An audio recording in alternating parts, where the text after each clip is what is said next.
جو ملک مسلمانوں نے بزور شمشیر فتح کیے اس کی زمینیں کسی کی انفرادی ملکیت نہیں، مسلمانوں کی اجتماعی ملکیت۔ یہ مسلمانوں کے لیے وقف، مسلمان نہ صرف اس وقت کے مسلمان، آنے والے مسلمانوں کے لیے بھی وقف، ان کی بہبود، مجموعی بہبود کے لیے خرچ ہوگا۔ اس پر جو لوگ کام کریں گے وہ خراج دیں گے، چاہے مسلمان ہو چاہے غیر مسلم ہو۔ آپ لوگوں سے بات کریں، آپ علماء دین سے پوچھیں یہ چیزیں حقیقت ہیں یا نہیں، اگر ہیں تو اب تک کیوں چھپا کر رکھی گئی؟ کیوں ملوکیت کا اسلام ہی کا پرچار آج تک ہوتا رہا ہے؟ حضرت عمر فاروق کا ایک اجتہاد تھا، جو ملک مسلمانوں نے بزور شمشیر فتح کیے اس کی زمینیں کسی کی انفرادی ملکیت نہیں، مسلمانوں کی اجتماعی ملکیت۔ یہ مسلمانوں کے لیے وقف، مسلمان نہ صرف اس وقت کے مسلمان، آنے والے مسلمانوں کے لیے بھی وقف، ان کی بہبود، مجموعی بہبود کے لیے خرچ ہوگا۔ اس پر جو لوگ کام کریں گے وہ خراج دیں گے، چاہے مسلمان ہو چاہے غیر مسلم ہو۔ خراجی زمین قیامت تک خراجی رہے گی، چاہے بعد میں کہیں ہماری بدقسمتی سے، شامت اعمال سے کوئی غیر مسلم حکمران آ جائے، پھر اگر آزادی حاصل کی جائے، سٹیٹس نہیں بدلے گا زمینوں کا۔ ونس خراجی، آلویز خراجی۔ یہ ذرا سمجھ لیجیے علمی بات کیا ہے۔ قرآن حکیم میں ایک حکم ہے انفال کا، مال غنیمت کا، یہ سورہ انفال میں ہے، 10ویں پارے کی پہلی آیت ہے۔ اور دوسرا حکم ہے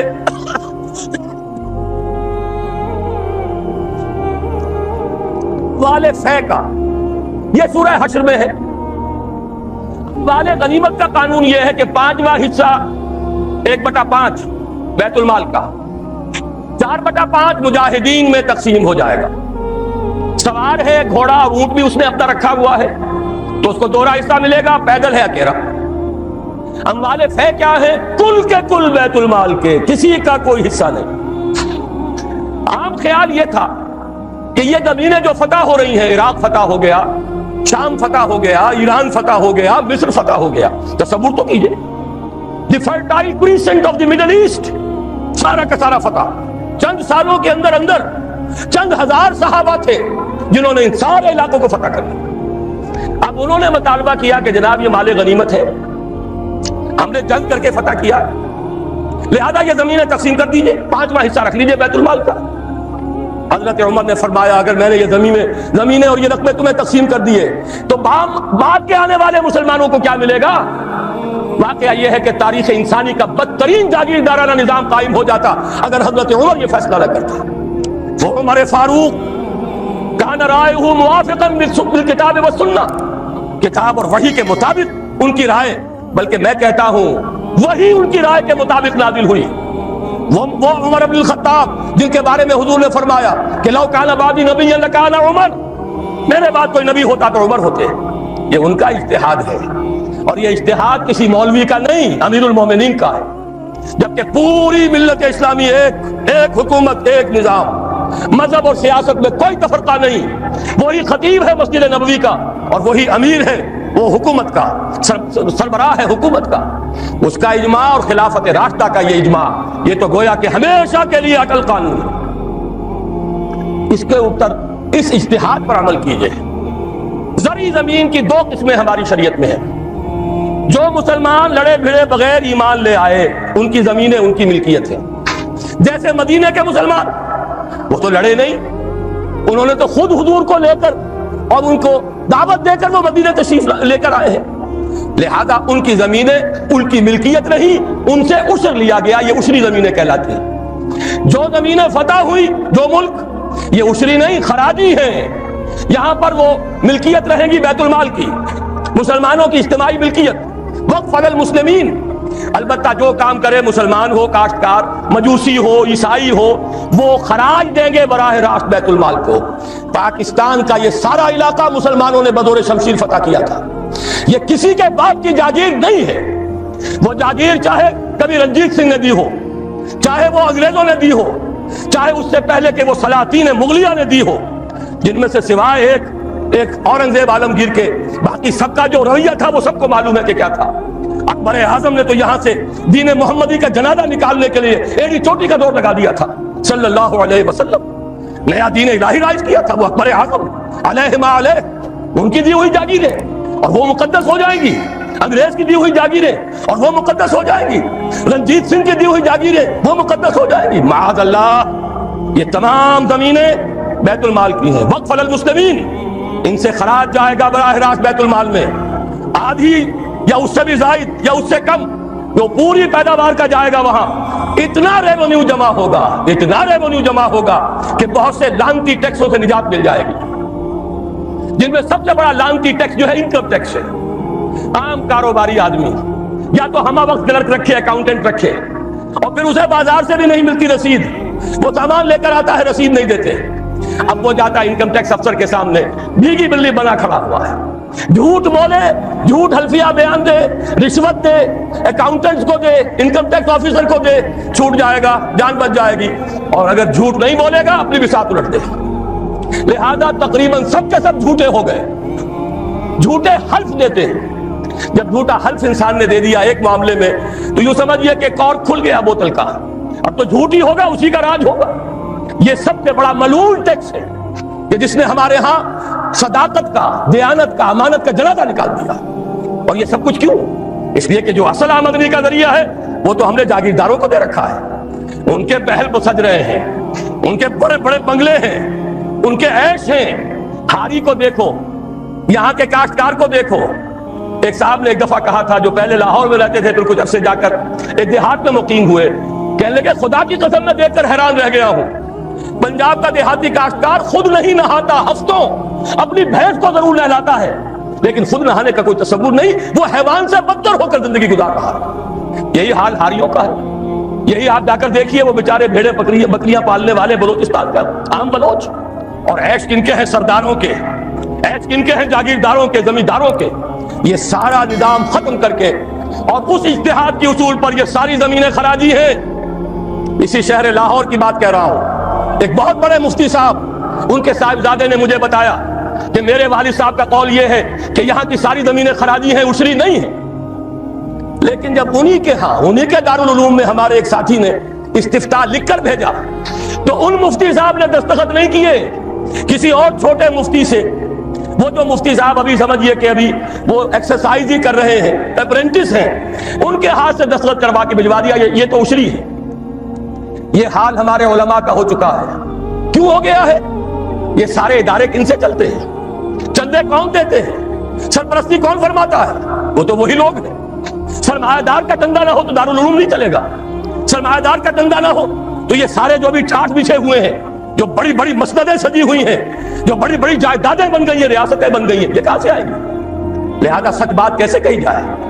ان کے لیے ہیں، مشکلات ہیں، لیکن اب ہمیں حقائق کو علل اعلان کہنا ہوگا۔ وہ جو اقبال نے کہا تھا، وہ شعر تو آپ کو سنایا جنرل صاحب نے، کس نہ باشد در جہاں محتاج کس، نقطۂ شرع مبینی نس تو بس۔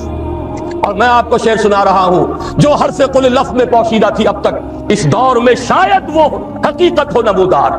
اور میں ابتدا میں کہہ چکا ہوں علامہ اقبال کی بات، میں ان کا ادنا طالب علم ہوں، ویسے میں انہیں کوئی معصوم نہیں سمجھتا، ان کی عملی زندگی ہمارے لیے مثالی نہیں ہے، قابل تقلید نہیں ہے، ان کا فکر ہے جو بہت بلند ہے۔ مجھے آج کے دور میں، اس پوری صدی میں، فکر کے اعتبار سے ان کے قریب بھی کوئی شخص نظر نہیں آیا آج تک۔ 60ویں برس میں ہوں اپنی عمر کے میں، اور مطالعہ کر رہا ہوں کم سے کم 40 برس سے، لیکن یہ کہ اپنی جگہ ہے، عظمت ایک پہلو سے بہت ہے، دوسرے پہلو سے وہ ہمارے لیے کوئی واجب التقلید نہیں۔ عملی زندگی خود وہ کہہ گئے، اقبال بڑا اپدیشک ہے، من باتوں میں موہ لیتا ہے، گفتار کا یہ غازی تو بنا، کردار کا غازی بن نہ سکا۔ کوئی بات نہیں، اللہ معاف فرمائے گا عمل کو۔ بات صحیح کہی ہے، اور وہ یہ کہی ہے کہ دور ملوکیت میں اسلام کے چہرہ انور پر جو پردے پڑ گئے تھے، آج وقت آیا ہے کہ ان پردوں کو اٹھا دیا جائے، ڈنکے کی چوٹ کہا جائے یہ زمینیں خراجی ہے، کسی کی ملکیت نہیں ہے، کسی کے باپ کی جاگیر نہیں ہے، یہ سب مسلمانوں پر وقف ہے، ان کی بہبود کے لیے ہے، ان سے خراج براہ راست جائے، نیا بندوبست اراضی کیا جائے۔ جو پہلے کام کر رہے ہیں ان کا حق فائق ہے، الفضل للمتقدم پہلے موجود ہیں، جو کام کر رہے ہیں ورکیبل یونٹ بنا دیا جائے۔ اور یہ وہ بات ہے، سن 82 میں میں نے صرف 2 مہینے کی خطا کی تھی، ضیاء الحق صاحب کی شورا میں 2 اجلاس اٹینڈ کیے تھے، اور ڈنکے کی چوٹ کہا تھا کہ خدا کے لیے ایک کمیشن بٹھائیے، جید علماء بھی ہوں اس میں۔ جب وہ دیکھیں گے کہ موقع ہے سچ بات کہنے کا تو بہت سے حضرات انشاءاللہ تعالی حق بیان کریں گے، لیکن یہ کہ ان کو موقع دیجئے، تحفظ دیجئے، اور یہ کہ بندوبست اراضی کے ماہرین کو بٹھائیے، زمین کا نیا بندوبست ہو، جو اس ملک کے لیے مفید ہو، جو عوام کی بہبود میں ہو، جس سے عدل و انصاف کے تقاضے پیدا ہو، پورے ہو جائیں، اور سارا ریونیو بیت المال کو، خزانے کو، اس لیے کہ خراج کی رقم ہر مصرف میں آ سکتی ہے، دفاعی مصرف میں آ سکتی ہے، انتظامی مصرفوں میں آ سکتی ہے، جبکہ عشر اور زکوٰۃ صرف مسلمانوں کی بہبود پر خرچ ہو سکتا ہے۔ لیکن خراج کا معاملہ یہ ہے کہ بہت سی چیزیں جس کے لیے ہمیں ٹیکسیشن کا سہارا لینا پڑتا ہے، وہ سب کے سب بھی ہم اس خراج کی رقم سے پورا کر سکیں گے۔ بہرحال یہ بڑا مشکل کام ہے، اس مشکل ہی کے لیے دعوت دینے کے لیے آپ کی خدمت میں حاضری ہوئی۔ مشکل کے بغیر دنیا میں کبھی کچھ نہیں ہوا، قربانی کے بغیر کہیں اسے آپ توہین رسالت نہ سمجھ لیں، معاذ اللہ ثم معاذ اللہ، قربانی کے بغیر محمد الرسول اللہ والذین معہ، اگر کسی کو حق پہنچتا تھا کہ انہیں کوئی تکلیف نہ پہنچتی اور انقلاب آ جاتا تو وہ محمد تھے صلی اللہ علیہ وسلم، وہ حقدار محبوب رب العالمین سید الاولین والآخرین، ان کو حق پہنچ سکتا تھا۔ ان کے پاؤں میں صرف کانٹے نہیں چوبے، وہ تو ابتدائی بات ہے جب چچی بچھا دیا کرتی تھی دروازے کے باہر کانٹے لا کر، ان پر تو پتھراؤ ہوا ہے، ان کا جسم مبارک لہو لہان ہوا ہے، وہ 3 برس کے لیے شیب بنی ہاشم میں محصور رہے ہیں، شدید ترین فاقے آئے ہیں، وہ 3 دن غار ثور میں چھپے ہوئے رہے ہیں، وہاں آپ نے اپنے آپ کو جو ہے محفوظ رکھا ہے۔ پھر کیا نہیں ہوا؟ جنگ بدر میں طویل ترین سجدہ کیا، اے اللہ کل جو مارکا ہونے والا ہے، اگر کہیں یہ 313 میرے 15 برس کی کمائی اگر کہیں یہ کل ختم ہو گئی تو پھر قیامت تک تیرا نام لینے والا کوئی نہ ہوگا۔ حضرت ابوبکر سے جو جھونپڑی کے باہر پہرا دے رہے تھے ننگی تلوار کے ساتھ، انہوں نے عرض کیا حسبک حسبک حضور، بس کیجئے بس کیجئے۔ پھر کیا غزوہ احد میں دندان مبارک شہید نہیں ہوئے؟ کیا 70 صحابہ شہید نہیں ہوئے؟ جن میں ایک حمزہ بھی ہے رضی اللہ تعالیٰ عنہ، اسد اللہ و اسد رسول ہی تو ہے ہی، چچا بھی ہیں، خالہ زاد بھائی بھی ہیں، دودھ شریک بھائی بھی ہیں، ساتھ کے کھیلے ہوئے ہم جوڑی بھی ہیں، ان کی لاش آئی ہے، ناک کٹی ہوئی، کان کٹے ہوئے، پیٹ چاک کر کے کلیجہ چبا ہوا۔ اس کے بغیر انقلاب نہیں آیا تھا، اس کے بغیر نظام نہیں بدلتا۔ یہاں تو زرعی ٹیکس کوئی لگنے نہیں دیتا، مرکز سے ذرا سی کوئی پالیسی مجھے تو نہیں معلوم کہ کیا آئی ہوگی، مجھے کوئی توقع نہیں کہ وہاں سے کوئی خیر بھی آ سکتا ہے، لیکن یہ کہ کوئی ایسی تھی کہ وہ نازک مزاج شاہاں، ان کے لیے تو وہ بھی ناقابل برداشت ہو گئی۔ وہی آئی ٹی آئی کی حکومت مرکز میں، وہی آئی ٹی آئی کی حکومت یہاں، اور اس نے اس کے خلاف قرارداد پاس کر دی، اس لیے کہ ٹیکس نہیں دے سکتا، زمیندار نہیں، بیچارہ ایک تنخواہ دار ملازم 3000-4000 روپیہ جو آج کل کچھ بھی نہیں ہے، وہ تنخواہ لے رہا ہے، ایٹ سورس اس کا انکم ٹیکس کٹ جائے گا، انکم ٹیکس کٹے بغیر تنخواہ نہیں ملے گی۔ لیکن یہ کہ ان کے لیے کوئی ٹیکس نہیں، جو ٹیکس دینے کو تیار نہیں، جن پر ٹیکس نواز شریف صاحب لگا سکتے ہیں، نہ بے نظیر لگا سکی، نہ بے نظیر کا باپ لگا سکا، نہ نواز شریف صاحب کے جو سرپرست تھے وہ لگا سکے۔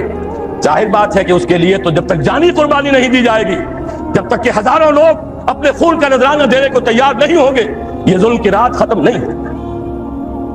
عالم عرب امریکہ کے شکنجے میں آ چکا ہے پورا کا پورا، اور ان میں صرف ایک طاقت تھی کہ جو اسرائیل سے آنکھوں میں آنکھیں ڈال کر بات کر سکتی تھی، وہ خود اپنی حماقت سے اور دوسرے عرب ممالک کی حماقتوں کی بنا پر تہس نہس کر دی گئی۔ اور یہ جو غلبہ امریکہ کو حاصل ہوا ہے، یہ در حقیقت امریکہ کا نہیں، یہود کا غلبہ ہے۔ یہ ورلڈ زائنزم کے شکنجے میں پورا عالم عرب آ چکا ہے۔ غیر عرب عالم اسلام میں ہمارا جو حال ہے، مشرق سے ہمیں خطرہ ہے، نیو ورلڈ آرڈر ہمیں دھمکا رہا ہے، بے شمار اندیشے اور خطرات، اندرونی طور پر خلفشار ہے، امن تو بس ایک کہنے کی بات رہ گئی ہے۔ لیکن اللہ کا تیسرا وعدہ اس آیت میں یہ ہے کہ اگر ایمان اور عمل صالح کا حق ادا کرو گے تو وہ تمہاری خوف اور بد امنی کی حالت کو امن اور چین کی حالت سے لازماً بدل دے گا۔ یہ تینوں وعدے آئے ہیں بڑے ہی تاکید کے ساتھ۔ عربی زبان میں اہل علم یہاں موجود ہے، عربی زبان میں اس سے زیادہ تاکید کا اسلوب ہے ہی نہیں۔ فعل مضارع سے پہلے لام مفتوح اور پھر نون مشدد، لَيَسْتَخْلِفَنَّهُمْ نمبر 1 لازماً خلافت عطا فرمائے گا زمین کی، وَلَيُمَكِّنَنَّ لَهُمْ دِينَهُمُ الَّذِي ارْتَضَىٰ لَهُمْ، اور لازماً ان کے اس دین کو جو اللہ نے پسند فرما لیا ہے زمین میں غلبہ عطا کرے گا۔ وَلَيُبَدِّلَنَّهُمْ مِن بَعْدِ خَوْفِهِمْ أَمْنًا، اور لازماً بدل دے گا ان کے خوف کی حالت کو امن کی حالت سے۔ اس کا نتیجہ کیا نکلے گا؟ میرے رفیق کار چودھری رحمت اللہ بٹر صاحب اس کی طرف اشارہ کر چکے ہیں، یعبدوننی لا یشرکون بی شیئا، پھر وہ میری ہی بندگی کریں گے اور میرے ساتھ کسی شے کو شریک نہیں ٹھہرائیں گے۔ یہ بات اس وقت اجمالاً صرف عرض کر سکتا ہوں کہ شرک صرف عبادت میں نہیں ہے، شرک صرف عقیدے میں نہیں ہے، شرک سیاسی بھی ہے۔ غیر اللہ کی حاکمیت اس دور کا سب سے بڑا شرک ہے۔ سروری زیبا فقط اس ذات بے ہمتا کو ہے، حکمراں ہے ایک وہی، باقی بتان آزری۔ وہ غیر اللہ کوئی فرد ہو، کوئی فرعون ہو، کوئی نمرود ہو، یا کوئی ایک قوم ہو جو دوسری قوم پر حاکم بن کر بیٹھ جائے، یا خود کسی ملک کے عوام ہو جو حاکمیت کے دعوے دار بن کر کھڑے ہو جائیں، یہ سب کے سب در حقیقت فرائض ہے، نماردہ ہے، اور اس نظام کو تسلیم کرنا سب سے بڑا شرک۔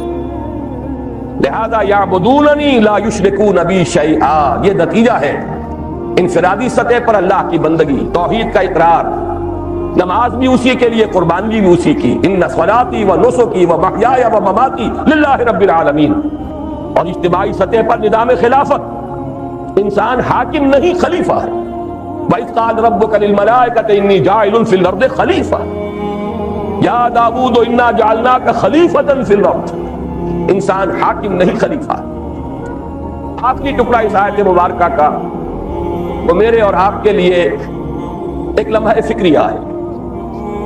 اللہ نے اتنے وعدے کر دیے، اتنی تاکید کے ساتھ کر دیے، اتنے پختہ وعدے کر دیے، ومن کفر بعد ذلک، جو شخص اس کے بعد بھی کفر اختیار کرے گا، اور جنرل صاحب نے ابھی آپ کو 3 آیتیں سنا دی سورہ مائدہ کی، من لم يحكم بما انزل الله فاولئك هم الكافرون ومن لم يحكم بما انزل الله فاولئك هم الفاسقون ومن لم يحكم بما انزل الله فاولئك هم الظالمون۔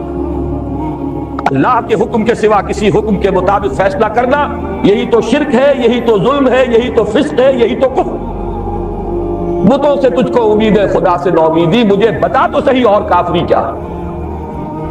تو جو اس کے بعد بھی کفر پر اڑے رہے، اپنی حاکمیت کے دعوے دار رہے، یا غیر اللہ کی حاکمیت پر راضی رہے، فاولئک هم الفاسقون، تو جان لو کہ وہی فاسق ہے۔ اور یہاں فسق کا لفظ اسی معنی میں آیا ہے جس معنی میں سورہ کہف میں آیا ہے، ابلیس کے بارے میں۔ وَإِذْ قُلْنَا لِلْمَلَائِكَةِ اسْجُدُوا لِآدَمَ فَسَجَدُوا إِلَّا إِبْلِيسَ كَانَ مِنَ الْجِنِّ فَفَسَقَ عَنْ أَمْرِ رَبِّهِ، وہ اپنے رب کے حکم سے نکل بھاگا، اس نے رب کے حکم سے سرتابی کی، سرکشی کی، بغاوت کی۔ اتنے پختہ وعدوں کے بعد بھی امت مسلمہ اگر خلافت کے نظام کو قائم نہ کرے، اور خلافت عرضی کا جو وعدہ اللہ نے کیا ہے اس کے اپنے آپ کو مستحق نہ بنائے، تو اس سے بڑا کفر، اس سے بڑا شرک، اس سے بڑی ناشکری، اس سے بڑی ناقدری کوئی اور نہیں ہے۔ تو میرے اور آپ کے لیے یہ لمحہ فکریہ ہے کہ کہیں میں اور آپ اس ذیل میں شامل نہ ہوگا۔ جو حدیث میں نے آپ کو سنائی مسند احمد بن حنبل کی روایت ہے، راوی حضرت مقداد بن الاسود رضی اللہ تعالی عنہ مہاجرین میں سے ہیں، اور یہی وہ صحابی ہے جنہوں نے غزوہ بدر سے قبل جب حضور نے محفل مشاورت منعقد کی تھی، اس وقت ایک بڑا پیارا جملہ کہا تھا کہ یا رسول اللہ صلی اللہ علیہ وسلم، آپ ہمیں موسیٰ کے ساتھیوں پر قیاس نہ کیجئے جنہوں نے کہہ دیا تھا فَاذْهَبْ أَنْتَ وَرَبُّكَ فَقَاتِلَا إِنَّا هَاهُنَا قَاعِدُونَ۔ ہم موسیٰ کے ساتھی نہیں، محمد کے صحابی ہیں رضی اللہ تعالی عنہم اجمعین وصلی اللہ علیہ وآلہ وسلم۔ آپ حکم دیجئے، جو حکم دیں گے ہم قربانی دینے کے لیے تیار ہیں۔ آپ حکم دیجئے، کیا عجب کہ اللہ تعالیٰ آپ کو ہمارے ذریعے آنکھوں کی ٹھنڈک عطا فرمائے۔ وہ ہے مقداد ابن اسود جو روایت کر رہے ہیں حضور کا قول، بہت بڑی خوشخبری، بہت بڑی خوشخبری، بہت بڑی خوشخبری۔ اگرچہ ہم یقین کے ساتھ نہیں کہہ سکتے کہ اس خوشخبری کا ظہور کب ہوگا، ابھی اس میں کتنا وقت باقی ہے، لیکن جس شخص کا ایمان ہے محمد رسول اللہ صلی اللہ علیہ وسلم کی رسالت پر اور نبوت پر اور آپ کی صداقت پر، اس کے دل میں کوئی شائبہ بھی شک کا اور ریب کا پیدا نہیں ہو سکتا کہ یہ بات ہو کر رہے۔ اور وہ بات کیا ہے؟ حضور فرماتے ہیں زمین پر کوئی گھر نہیں بچے گا نہ اینٹ گارے کا بنا ہوا گھر اور نہ ہی کوئی کمبلوں کا بنا ہوا خیمہ جس میں کہ اللہ اسلام کو داخل نہ کر دے۔ ہاں، اس داخلے کی دو شکلیں ہو سکتی ہیں، یا تو اس گھر اور خیمے والے کے اعزاز کے ساتھ اللہ کا دین اس کے گھر میں داخل ہوگا، یا اس کی توہین اور تذلیل کے ساتھ داخل ہوگا۔ یہ ذرا نوٹ کر لیجیے الفاظ اس حدیث مبارکہ کے۔ میں اس وقت صرف اس خوشخبری کی طرف آپ کی توجہ مرتب کرا رہا ہوں۔ یہ عز عزیز اور ذل ذلیل کا مفہوم کیا ہے، یہ انشاءاللہ میں بعد میں عرض کروں گا۔ اب اس تمہید کے بعد میں اپنے آج کے خطاب کے بارے میں ایک بات عرض کر رہا ہوں۔ یہ خطاب اس اعتبار سے بہت مختلف ہوگا کہ میں اس میں کوئی جوش خطابت دکھانے کا ارادہ نہیں رکھتا، میں کچھ افہام و تفہیم کا انداز اختیار کرنا چاہتا ہوں۔ خلافت ہر مسلمان کے دل کی آرزو ہے، لیکن وہ خلافت ہے کیا؟ اس کا مطلب کیا ہے؟ اگر وہ نظام قائم ہو جائے تو ہماری سیاست میں، ہماری معیشت میں، ہماری معاشرت میں کیا بنیادی تبدیلیاں آئیں گی؟ جب تک ذہن اس پر صاف نہ ہو، جب تک یہ تصورات واضح نہ ہو جائیں، ہم قدم آگے نہیں بڑھا سکیں۔ چونکہ ابھی ہم اس تحریک کا آغاز کر رہے ہیں، لہذا ہم چاہتے ہیں کہ بات کو افہام و تفہیم کے انداز میں رکھا جائے، بات سمجھی جائے اور سمجھائی جائے۔ اسی لیے آپ نے دیکھا کہ آج ہم نے پہلے سے ایک 4 ورقہ آپ کو تقسیم کر دیا ہے۔ میں اس 4 ورقے میں جو چند نکات آئے ہیں نمبر وار، انہی کے حوالے سے آج اپنی گفتگو کروں گا، اور اگر آپ حضرات بھی اپنے ہاتھوں میں اس کو کھول لیں تو کوئی حرج نہیں۔ یہ اندیشہ نہ کیجئے کہ میں وہ پڑھ کر سناؤں گا، لیکن یہ کہ آپ کو اندازہ ہوتا چلا جائے گا کہ میری گفتگو کا کتنا حصہ مکمل ہو گیا ہے۔ اس میں پہلا عنوان ہے پاکستان کی اساس اور مقصد کیا ہے۔ وہ بات جو ابھی جنرل صاحب نے فرمائی، وہ نعرہ پاکستان کا مطلب کیا، لا الہ الا اللہ، میں خود ان لوگوں میں سے ہوں، ان نوجوانوں میں سے جس نے یہ نعرے لگائے ہیں۔ مسلم اسٹوڈنٹ فیڈریشن کا ضلع حصار کا میں جنرل سیکرٹری تھا، 1.5-2 سال پوری مشقت کی، لہذا میں آج صرف اس نعرے کا حوالہ نہیں دے رہا، بات چونکہ سمجھانی پیش نظر ہے۔ میں نے اس جگہ پر 2 عظیم شخصیتوں کا حوالہ دیا ہے، اور ان دونوں میں آپ نوٹ کریں گے، چاہے بعد میں جا کر مطالعہ کریں، میں نے ایک فرق قائم کیا ہے۔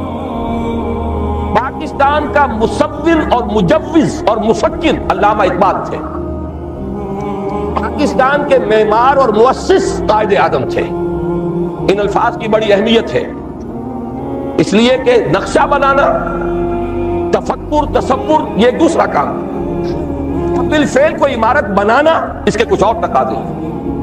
ہمارے یہ 2 عظیم رہنما، ان میں یہ فرق و تفاوت سامنے رہنا چاہیے کہ پاکستان کے مصور و مفکر علامہ اقبال تھے، جبکہ معمار، اس کے مؤسس، اس کے بانی قائد اعظم تھے۔ میں نے ان دونوں کے حوالے سے یہاں باتیں کی ہیں۔ علامہ اقبال کا خطبہ الہ آباد اہم ترین سنگ میل کی حیثیت رکھتا ہے تحریک پاکستان۔ افسوس کہ اس وقت اسے نگاہوں سے اوجھل کر دیا گیا، اس میں کچھ باتیں ایسی بھی ہیں جو شاید سب لوگوں کو پسند نہ ہو۔ یہاں پہ میں نے 3 باتوں کا حوالہ دیا ہے۔ علامہ اقبال نے بر عظیم پاک و ہند کے شمال مغرب میں ایک مسلمان مملکت کے قیام کے 3 مقاصد بیان کیے۔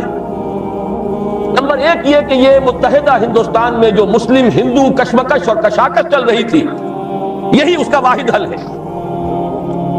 نمبر 2 یہ کہ اس ذریعے سے مسلمانوں کو یہ موقع مل جائے گا کہ اسلام کا جو حقیقی نظام تھا، جو محمد عربی صلی اللہ علیہ وسلم نے عطا فرمایا اور ایک انقلابی جد و جہد کے ذریعے سے قائم فرمایا، جس کا اصل نمونہ خلافت راشدہ ہے، لیکن جس پر بعد کے دور ملوکیت میں پردے پڑ گئے ہیں، اسلام کی بہت سی حقیقتیں چھپ گئی، بادشاہی، ملوکیت، جاگیرداری، سرمایہ داری کے اس کے اوپر پردے پڑتے چلے گئے، تاہاں کہ آج اس اصل اسلام کی حقیقت کہیں نظر نہیں آ رہی۔ دنیا کے سامنے تو ایک دوسرا اسلام ہے، بادشاہوں کا اسلام ہے، مغلوں کا اسلام ہے، شہنشاہوں کا اسلام ہے۔ آج ہمیں ایک موقع ملے گا، علامہ اقبال کا یہ نظریہ تھا، اگر پاکستان وجود میں آ جائے تو وہ جو دور ملوکیت کے پردے پڑ گئے تھے ان کو ہٹا کر صحیح اسلام کا ایک نمونہ دنیا کے سامنے پیش کر دیا جائے۔ علامہ اقبال نے تیسری بات بھی کہی تھی اور موجودہ حالات میں وہ بہت ریلیونٹ ہے۔ بہت سے حضرات کو شاید تعجب ہو کہ علامہ نے فرمایا تھا کہ اس ہندوستان اور پاکستان کو باہم لڑنا نہیں، بلکہ یہ پاکستان، مجودہ پاکستان ہی بھارت کا سب سے بڑا دفاع کرنے والا ہوگا۔ یہ بات بڑی عجیب لگے گی آپ کو۔ علامہ اقبال کے الفاظ یہ ہیں کہ the North West Muslim country will defend India against every invasion, be that invasion of ideas or bayonets۔ یہ جو ملک وجود میں آ جائے گا، مسلمان ملک، یہ تو پورے ہندوستان کی حفاظت اور دفاع کا فریضہ سر انجام دے گا۔ ہر حملے کے خلاف، خواہ وہ حملہ نظریات کا ہو، خواہ بیونٹس کا ہو، سنگینوں کے ذریعے سے حملہ ہو۔ یہ بات بالکل بھلائی جا چکی، اس لیے کہ در حقیقت تقسیم ایسے وجود میں آئی کہ جانے والا ہمارا وہ دشمن انگریز وہ ایک ایسا مسئلہ پیدا کر گیا سازش کے طور پر کہ جس پر یہ دونوں ملک آج تک لڑتے چلے آ رہے ہیں، اور اندیشہ یہ ہے کہ شاید مستقبل قریب میں پھر کوئی اور زیادہ ہولناک جنگ آ جائے۔ یہود کی یہ سازش اور وہ جو ایوارڈ دیا تھا حق بندی کمیشن نے، یہ کوئی اچانک ہو جانے والی باتیں نہیں تھی، اس کے پیچھے گہری سازش تھی کہ بیچ میں وہ مسئلہ چھوڑ کر جاؤ کہ یہ دونوں آپس میں لڑے لیکن دونوں ہمارے دوست رہے۔ حالانکہ واقعہ یہ ہے کہ سابق حکمرانوں کے خلاف تو جذبات انتقام ہوتے ہیں قوموں کے اندر۔ یہاں نقشہ یہ ہے، اتنی کامیاب پالیسی رہی ہے برطانیہ کی کہ دونوں اس وقت بھی تھوڑا سا وقفہ آیا تھا کہ ہم کامن ویلتھ سے نکل گئے تھے، دونوں اسی فطرات کے نخچیر ہیں، دونوں اسی کامن ویلتھ میں۔ اور واقعہ یہ کہ ہم نے تو جس بے غیرتی اور بے حمیت کا مظاہرہ حال ہی میں کیا ہے، کون ہے یہ ڈائن یا ڈائنا؟ اس کا یہ اعزاز کہ محمد عربی صلی اللہ علیہ وسلم نے یہ فرمایا، من وقر صاحب بدعت فقد اہان علی حدم الاسلام۔ جس شخص نے کسی بدعتی کی، ابھی یہاں کافر کی بات نہیں ہو رہی، اس نے کسی بدعتی کی توقیر کی، اس نے اسلام کی بنیادیں کھودنے کا کام کیا ہے، اس میں تعاون کیا ہے۔ یہاں تک فرمایا، من مشى مع فاسق ليقويه غضب اللہ تعالی واہتز له العرش۔ جو شخص کسی فاسق کے ساتھ چلتا ہے کہ اسے تقویت پہنچائے، اللہ غضبناک ہوتا ہے، اور اس درجے غضبناک ہوتا ہے کہ اس کا عرش کانپنے لگتا ہے۔ یہ تعلیمات ہے محمد عربی صلی اللہ علیہ وسلم کی، اور ہم اپنی اس بدترین غلامانہ ذہنیت کا آج تک مظاہرہ کر رہے ہیں۔ اور ابھی میری توجہ تو اس طرح نہیں ہوئی تھی، میں تو مشکور ہوں اپنے نوجوان ساتھی کا، ندیم بیگ کا۔ اب تو کچھ ہونے والا ہے، میڈونا اور پتہ نہیں اور کون ہے کہ جن کو یہاں بلایا جا رہا ہے۔ واقعہ یہ ہے کہ یہ ہماری اس بے غیرتی اور بے حمیتی کا سب سے بڑا معاملہ ہوگا، اور میں سمجھتا ہوں چیلنج ہے یہ ان لوگوں کے لیے جنہوں نے کچھ بھی قوت مزاحمت فراہم کی ہے۔ آپس میں کلاشنکوف نہ چلائیں، آئیں میدان میں اور اس کو روکیں، سد باب کریں۔ بڑی بڑی جمعیتیں اور جماعتیں موجود ہیں، آپس میں اقتدار کی کشمکش کے لیے ایک دوسرے کا خون بھی بہا رہی ہے، لیکن یہ کہ اس دین کے معاملے کے اندر اگر ان میں دم ہے، اگر ان میں طاقت ہے، پاسبان بن کر اگر سامنے آنا چاہتے ہیں تو دین محمدی کے پاسبان بن کر سامنے آئیں۔ اور یہ موقع ایسا ہے کہ اس وقت واقعتاً جن میں حمیت ہے انہیں اپنی حمیت کا ثبوت دینا چاہیے۔ بہرحال یہ تو تھے علامہ اقبال کے نظریات۔ قائد اعظم کا میں صرف ایک جملہ یہاں سناؤں گا۔ قائد اعظم کی اگرچہ بدقسمتی سے ایک تقریر وہ بھی ہے جس کے اندر ایک جملہ ایسا نزاعی بن گیا جس سے دشمنان اسلام نے اور سیکولرزم کے علمبرداروں نے بہت فائدہ اٹھایا۔ کاش کہ قائد اعظم وہ الفاظ نہ کہتے، لیکن یہ کہ اس کی ایک توجیہ ہے جس کو یہاں بیان کرنا ممکن نہیں ہے وقت کی کمی کے باعث۔ لیکن ان کے وہ ساری تقریریں دور تحریک پاکستان کی اور اس ایک خاص تقریر کے بعد کی تمام تقریریں ایک ہی مضمون پر گواہی دے رہی ہیں، جس کی نمائندگی کرتا ہے ان کا ایک بہت عمدہ تاریخی جملہ جو علامہ اقبال کے اس فکر کے بہت قریب ہے۔ انہوں نے فرمایا، ہمیں پاکستان اس لیے چاہیے کہ عہد حاضر میں اسلام کے اصول حریت و اخوت و مساوات کا ایک عملی نمونہ دنیا کے سامنے پیش کر دیں۔ یہ مقصد تھا پاکستان کا، مفکر و مصور پاکستان کے نزدیک بھی اور معمار اور مؤسس پاکستان کے نزدیک۔ لیکن ہوا کیا ہے؟ میری دوسری بات، ہماری کوتاہی اور کوتاہ نظری۔ ایک بات کافی ہے، شمسی حساب سے ہم 45 سال پورے کر کے 44 سال پورے کر کے 45ویں میں قدم رکھ چکے، قمری حساب سے 45.5 سال ہو چکے۔ جیسا کہ جنرل صاحب نے فرمایا وہی نظام جو کا تو اوپر سے لے کر نیچے تک اثر تاپا، جس کی میں بعد میں قدر وضاحت نہیں کروں گا. وفاداری بشرط استواری عین ایمان ہے. ہم نے بالکل اس کے مصداق اس نظام کو جو کا تو قائم رکھا ہوا، سرے منہ فرق نہیں آیا. یہ تو خیر وہ بات ہے کہ جس پر مزید آپ کا وقت دینے کی ضرورت نہیں ہے، رائٹنگ آن دی وال ہے، ہر شخص جانتا ہے. لیکن میں ایک خاص بات کی طرف توجہ دلانا چاہتا ہوں. ظاہر بات ہے مسلم لیگ سے، چونکہ اس میں ہر قسم کے لوگ شریک تھے اور انہوں نے صرف قیام پاکستان کا پروگرام دیا تھا، یہ توقع ہی نہیں تھی کہ وہ اسلام یہاں لا سکتے ہیں. لیکن یہ کہ یہاں علماء بھی تو تھے، دینی جماعتیں بھی تو تھیں. بعض علماء، بڑے چوٹی کے علماء مسلم لیگ میں شامل تھے، مولانا شبیر احمد عثمانی رحمۃ اللہ علیہ. بہرحال ان کا احسان ہے کہ ان کی آخری دھمکی جو انہوں نے دی تھی کانسٹیٹیوشن اسمبلی میں، اس کے نتیجے میں قرارداد مقاصد پاس ہو گئی، وہ کم سے کم اپنا حق ادا کر رہے. لیکن یہ کہ دوسری جماعتیں بھی تو یہاں رہی ہیں، علماء کرام بھی تو ہیں، ہمارے عام لوگوں کی بہت بڑی تعداد ان کی بات سنتی ہے. اگر یہ لوگ صحیح رخ پر چلتے تو یہاں یہ نظام برقرار نہیں رہ سکتا تھا. ذمہ داری ان کی ہے. انہوں نے سیاست کے کھیل میں شریک ہو کر اپنا وقت ضائع کیا ہے. انہوں نے اقتدار کی کشاکش میں کبھی ادھر اور کبھی ادھر، آج اس کے حریف اور اس کے حلیف اور کل اس کے حلیف اور اس کے حریف، یہ کھیل کھیل کر بہت قیمتی وقت قوم کا ضائع کیا. مزید بڑا ایک بہت اہم نقطہ عرض کر رہا ہوں. تیسری بات کہ ہمارے دین کے حلقے کی طرف سے، علماء کرام کی طرف سے مطالبہ بھی اگر آتا ہے، میں ان کی بات چھوڑ رہا ہوں جو اسلام کو صرف سیاسی نعرے کے طور پر استعمال کرتے رہے. میں ان علماء کرام کی بات کر رہا ہوں جو مخلص ہیں. انہوں نے بھی صرف اسلامی قانون کی بات کی ہے، اسلامی نظام کی بات نہیں کی. ان دونوں میں ایک باریک سا فرق ہے.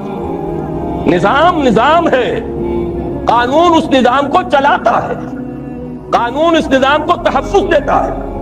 اگر نظام غلط ہے، ظالمانہ ہے، اس نظام کے تحت لوٹ کھسوٹ ہو رہی ہے، غریب سے غریب تر، امیر سے امیر تر ہوتا چلا جا رہا ہے، دولت کے انبار لگ رہے ہیں.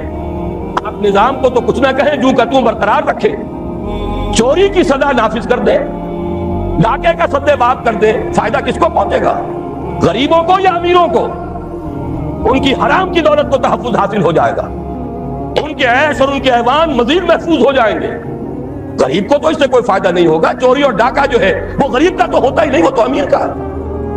نظام ظالمانہ ہے اور غلط ہے تو قانون بہترین بھی ہوگا، اس نظام کو سپورٹ کرے گا، اسے تقویت دے گا. نظام کو بھی بدلنا ہے اور قانون کو بھی بدلنا، یہ دونوں باہم لازم و ملزوم ہیں. اور ہمارے دین میں اس کے لیے اصطلاحات ہیں، دین اور شریعت. دین نظام ہے، دین ہمیشہ سے ایک رہا. حضرت نوح ہوں، حضرت ابراہیم ہوں، موسیٰ ہوں، عیسیٰ ہوں، حضرت محمد ہوں صلی اللہ علیہ وسلم وعلیہ الصلاۃ والسلام، سب کا دین ایک تھا. شرع لکم من الدین ما وصی به نوحا والذی اوحینا الیک وما وصینا به ابراہیم وموسیٰ وعیسیٰ ان اقیموا الدین. دین تو ایک ہے. شریعتیں بدلتی رہیں، شریعت موسوی اور تھی، شریعت محمدی اور تھی علی سائر الصلاۃ والسلام. اصل سے دین، وہ دین کیا ہے؟ وہ در حقیقت ایک نظام زندگی ہے. سچا دین، عادلانہ دین، وہ دین نظام عدل و قسط ہے، وہ دین سسٹم آف سوشل جسٹس ہے. جب تک اس کو رائج نہ کیا جائے، اس کو نافذ نہ کیا جائے، محض قانون کے نفاذ سے کوئی مفید نتائج برآمد نہیں ہوں گے. اگر میری بات سے غلط فہمی نہ ہو، میں دونوں کو کہہ رہا ہوں، دین بھی قائم کرو اور قانون اسلامی یعنی شریعت بھی نافذ. لیکن ان دونوں کو اگر علیحدہ کر دیا جائے تو یہ جو اجزاء ہیں یہ غیر مؤثر ہو کر رہ جائیں. اس کو انگریزی میں کہتے ہیں آرگینک ہول. یہ ایک ایسی حیاتیاتی اکائی ہے کہ اگر اسے کاٹ دیں گے تو دونوں حصے ختم ہو جائیں گے. یہ دونوں ایک ہی وحدت کی حیثیت سے اپنے مطلوبہ نتائج پیدا کر سکتے ہیں. دین نظام اسلام کا نام ہے اور شریعت قانون اسلامی کا نام ہے. تیسری بات میں ذرا گنتی کر کے بتا دوں کہ انگریز کی وراثت کو ہم نے کس کس اعتبار سے سنبھال کر رکھا ہے. مجمل باتوں کا وقت نہیں ہے، اب ان باتوں کو تفصیلاً سمجھنا ہے اور اس طرح سمجھنا ہے کہ آپ کو یاد ہو جائے. میں نے یہاں 7 نکات معین کیے ہیں اور میں اپنے تقصیر فہم کا اعتراف کرتا ہوں، مزید کا بھی اضافہ ہو سکتا ہے. یہ تو رواں روی میں 1 مہینہ قبل کراچی میں ایک پریس کانفرنس مجھے کرنی تھی تو میں نے یہ تحریر لکھ لی تھی، لیکن میں سمجھتا ہوں کہ اس سے ایک پورا نقشہ سامنے آ جائے گا. سب سے پہلی چیز مخلوط قومیت، نیشنلزم جس کی نفی پر علامہ اقبال نے وہ بات کہی تھی وطنی قومیت کہ ان تازہ خداؤں میں بڑا سب سے وطن ہے، جو پیرہن اس کا ہے وہ مذہب کا کفن۔ میں افسوس کے ساتھ کہہ رہا ہوں، میں انسان مند ہوں قائد اعظم کا، انہی کی جد و جہد اور انہی کی قیادت کے نتیجے میں پاکستان قائم ہوا، لیکن ہم اسلاف پرست نہیں ہیں۔ اسلاف میں بھی اگر کوئی بات غلط ہوگی ہم اس کا اقرار کریں گے، ببانگ دہل اس کا اعلان کریں گے۔ اگر حضرت ابوبکر صدیق بھی یہ فرما سکتے تھے کہ اگر میں سیدھا رہوں تو تم پر میری اطاعت فرض ہے، اور اگر میں ٹیڑھا ہونے لگوں تو مجھے سیدھا کرنا فرض ہے، تو کسی دوسرے کا مقام اس سے بالا تر نہیں۔ افسوس کے قائد اعظم نے جو الفاظ 11 اگست 1947 کو کہے پاکستان کے بارے میں تصور دیتے ہوئے، Muslims will cease to be Muslims and Hindus will cease to be Hindus, not in the religious sense, because religion is the private affair of the individuals, but in the political sense۔ میرے نزدیک یہ مخلوط قومیت کا وہ تصور ہے ان الفاظ سے جو نکلتا ہے۔ توجیہ میں نے بھی کی ہے ان کے اس قول کی، میری کتاب استحکام پاکستان میں جو باب اس پر ہے اس پر میں نے مفصل توجیہ کی، لیکن الفاظ ایسے ہیں بدقسمتی سے، جیسا کہ میں نے ابتدا میں عرض کیا تھا کہ سیکولرزم کے علمبرداروں کو اس سے دلیل ملی ہے۔ یہ مخلوط قومیت کا وہ نظریہ ہے جس کی نفی پر ہم نے تحریک پاکستان چلائی۔ پاکستانی قومیت، مسلم قومیت، اس کی بنیاد پر پاکستان بنا ہے۔ بہرحال ہم نے ابھی تک عملاً اسی مخلوط قومیت کے تصور کو اختیار کیا ہوا ہے۔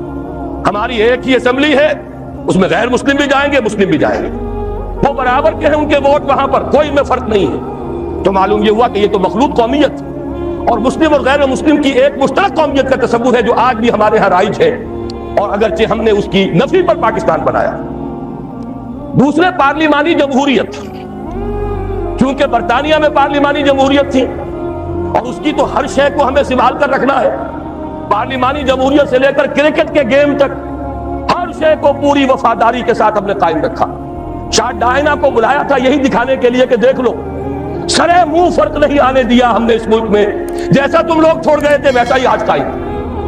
ہمارے یہاں اس پارلیمانی جمہوریت کو سمجھ لیا گیا ہے کہ شاید یہ منظم من اللہ ہے، اور تو کوئی راستہ ہے ہی نہیں، کوئی الٹرنیٹو ہے ہی نہیں، اس کو اصول موضوع بنا لیا گیا، اس لیے کہ اس نے ہمیں یہ پارلیمانی جمہوریت کا تصور دیا اور تھوڑی سی اس کی ہمیں تربیت بھی دے دی تھی۔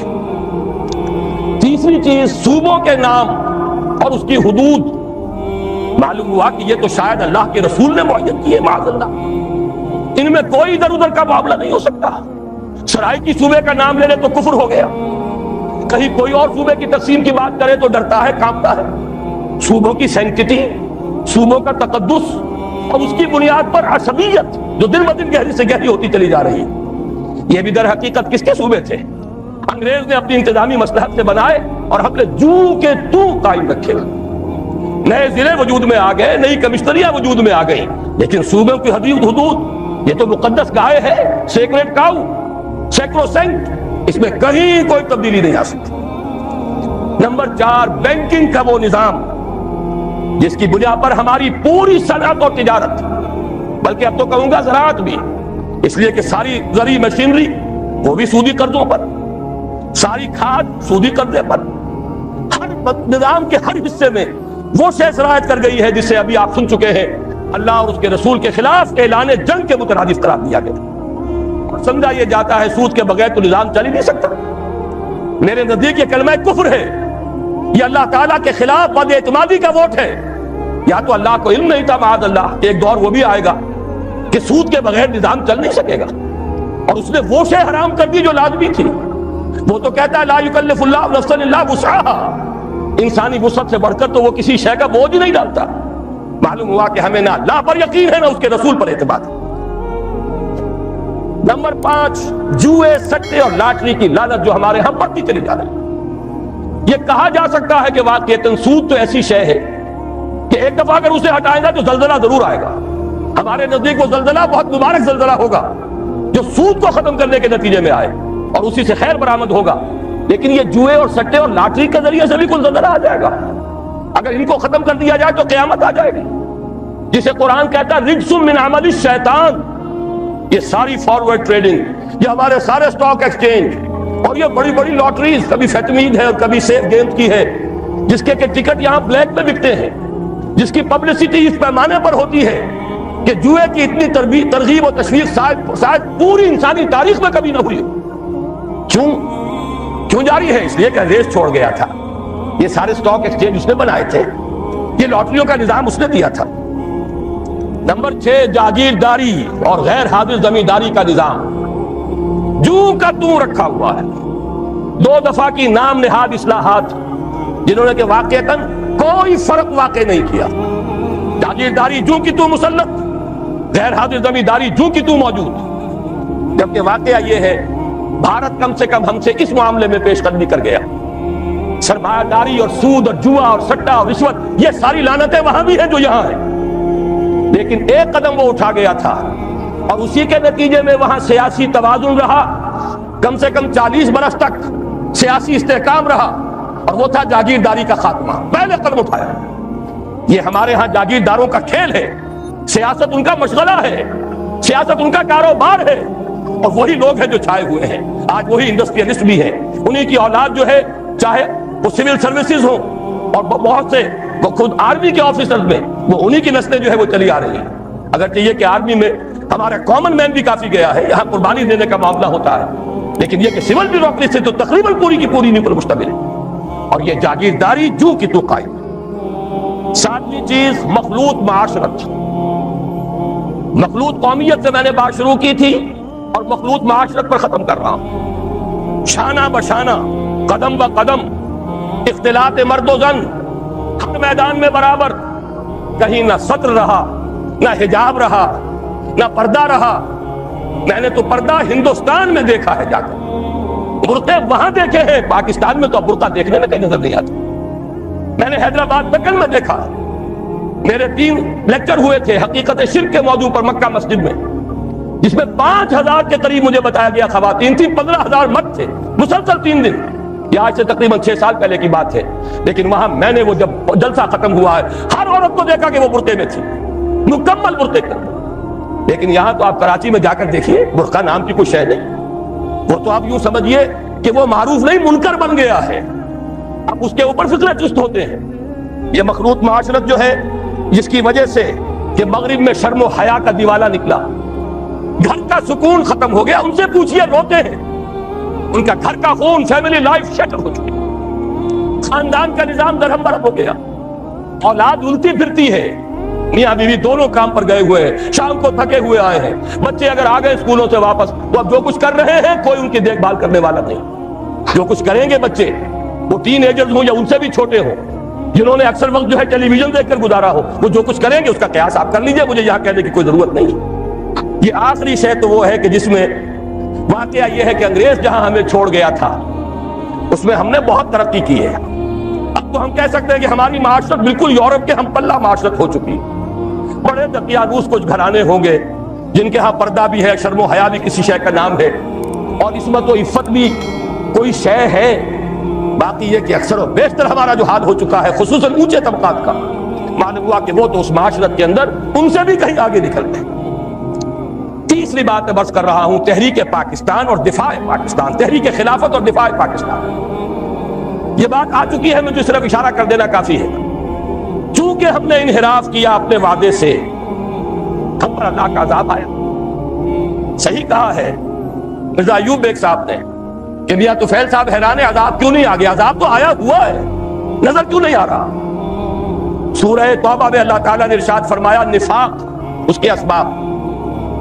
فَمِنْهُمْ مَنْ عَاهَدَ اللَّهُ, ان میں سے وہ لوگ بھی ہیں جنہوں نے اللہ سے عہد کیا تھا. لَئِنْ آتَانَا مِنْ فَضْلِهِ, اگر اللہ ہمیں اپنے فضل سے نواز دے گا, لَنَصَدَّقَنَّ وَلَنَكُونَنَّ مِنَ الصَّالِحِينَ, بڑے نیک بن جائیں گے, خوب اللہ کی راہ میں صدقہ کریں گے, خیرات کریں گے. فَلَمَّا آتَاهُمْ مِنْ فَضْلِهِ, جب اللہ نے انہیں اپنے فضل سے نواز دیا, بخلوا بِهِ, اب بخیل بن گئے, تجوریوں کے دروازے بند کر لیے, صرف اپنی عیاشیوں کے لیے کھولتے ہیں. وَتَوَلَّوْا وَهُمْ مُعْرِضُونَ, پیٹھ موڑ لی, بھول گئے وعدہ. اب اس کی سزا کیا ہے, کان کھول کر سنیے. فَعَاقَبَهُمْ نِفَاقًا فِي قُلُوبِهِمْ, اللہ نے ان کے دلوں میں نفاق کی لعنت پیدا کر دی. یہ نفاق ہے جو آج آپ کو پورے پاکستانی معاشرے پر نظر آ رہا ہے. 2 نفاق, ایک نفاق باہمی, قومیتیں, لسانی عصبیتیں, صوبائی عصبیتیں, نسلی عصبیتیں. کچھ عرصے پہلے بھی ہو رہا تھا کوئٹے میں, جو کچھ ہو رہا تھا بلوچوں اور پختونوں کے درمیان, اب پھر ہو رہا. اس کے سندھ کی بھٹی اس وقت ذرا کسی اور شکل میں دہک رہی ہے یا سلگ رہی ہے، کوئی عجب نہیں کہ اس سے کہیں بڑا جو ہے لاوا پھر پھوٹ بہے جیسا کہ اس سے پہلے بہا۔ یہ سب کچھ کیا ہے؟ پاکستان دو الگ کیوں ہوا؟ ایک لسانی عصبیت، بنگلہ بھاشا، بنگلہ نیشنلزم، بنگلہ دیش، 3 قدم ہے۔ زبانی اصلیت، اس کی تحریک، ایک نیا دیش، یہی معاملہ پاکستان میں ہوتا ہے۔ اس اعتبار سے واقعہ یہ ہے کہ یہ صدا ہے اللہ کی طرف سے، اور اخلاق کا جو دیوالہ نکلا ہے۔ دوائیوں میں شاید دنیا میں کوئی قوم نہ ہو جو دوائیوں میں ملاوٹ کرتی ہو۔ کوئی غریب عورت ہو سکتا ہے گھر کے برتن بیچ کر آئی ہو اور اپنے بچے کے لیے یا اپنے شوہر کے لیے دوا لے کر جا رہی ہو، اور 15 روپے کا ایک کیپسول اس نے خریدا ہو، لیکن اس کیپسول میں چاک بھرا ہوا اور کچھ نہیں۔ یہ کام سلطنت خدا داد پاکستان میں ہوگا۔ میں صرف اس ایک مثال پر اکتفا کر رہا ہوں، زیادہ وقت نہیں ہے۔ اخلاق کا دیوالہ نکل چکا۔ وہ قوم جو ایک قوم تھی ہندو کے مقابلے میں اب قومیتوں میں تقسیم ہو چکی، دونوں نفاق میں تمام و کمال نظر آ رہے ہیں، نفاق باہمی، نفاق عملی، نفاق اخلاقی۔ اب اس کے لیے ضروری ہے پاکستان کے دفاع کے لیے یہ بھی ضروری ہے کہ فوجوں کو مستحکم رکھیے، اعدوا لهم ما استطعتم، ہر ممکن دفاعی اسلحہ فراہم کیا جائے، حرب و ضرب کی پوری قوت بلکہ بڑھایا جائے۔ اور سلسلے میں ڈنکے کی چوٹ کہہ رہا ہوں، بے نظیر نے کہا ہے اللہ کرے کہ جھوٹ ہو، لیکن یہ کہ اگر واقعہ یہ ہے کہ ہماری حکومت نے کوئی خفیہ معاہدہ امریکہ سے کر لیا ہے کہ خفیہ طور پر وہ اپنے ایٹمک پلانٹس کا معائنہ کرا دے گی، تو یہ اس ملک سے غداری ہوگی۔ ہمیں اپنے تحفظ کے لیے ہر ممکن صورت، یہ اللہ کا حکم ہے، اعدوا لهم ما استطعتم من رباط الخیل، جو بھی سامان ہے وہ بھی فراہم کرو، اور گھوڑے بھی تیار رکھو، ترہبون بہ عدوکم وعدو اللہ، تاکہ تم ڈرا سکو، ہیبت داری کر سکو اپنے دشمنوں پر بھی، اللہ کے دشمنوں پر۔ یہ سارے کام ہمیں کرنے ہیں۔ اس کے ساتھ ہی دوستوں سے معاہدے کیجئے۔ چین کے ساتھ معاہدہ سب سے اہم ہے، اس لیے کہ ایک ہی ایٹمی طاقت ہے جو اس وقت امریکہ اور یہودیوں کے تسلط سے باہر ہے۔ باقی بھارت کے ساتھ جو پینگیں بڑھ رہی ہیں، بھارت نے جس طرح ان کا سارا معاشی نظام جو کا تو قبول کر لیا ہے، جس طرح اس نے ملٹی نیشنل جو کارپوریشنز ہیں ان کے لیے اپنی مارکیٹ کھول دی ہے، اب وہ تو ان کے لیے کوئی اجنبی ملک نہیں رہا، اس کی وہ غیر جانبداری ختم ہوئی۔ میرے اسلام کو اب قصہ ماضی سمجھو، لہذا اس کا نتیجہ وہی ہے، ہنس کے وہ بولی کہ پھر مجھ کو بھی راضی سمجھو۔ تو امریکہ اب ہندوستان سے، بھارت سے تو راضی ہے۔ اب تو ایک ہی ہے جو کھٹک رہا ہے، ایٹمی طاقت جو مبینہ طور پر اور جو کہ مسلمہ طور پر ایٹمی طاقت ہے جو ابھی باہر ہے۔ ایک دست مرد سے تیری حالی بچا ہوا تھا، کچھ پتا نہیں کب اس کو بھی چرکا لگ جائے۔ ایک حادثہ اس پر گزر چکا ہے، لیکن یہ کہ ابھی وہ قائم ہے، وہ چین ہے۔ اس کے ساتھ ہمارا یہ در حقیقت زمینی رابطہ توڑنے کے لیے بین الاقوامی سازش ہے کہ کشمیر کو آزاد کر دیا جائے، اور اس کے ساتھ شمالی علاقے بھی شامل کیے جائیں، گلگت بھی اور ہنزا بھی، تاکہ چین کے ساتھ پاکستان کا زمینی تعلق منقطع ہو جائے۔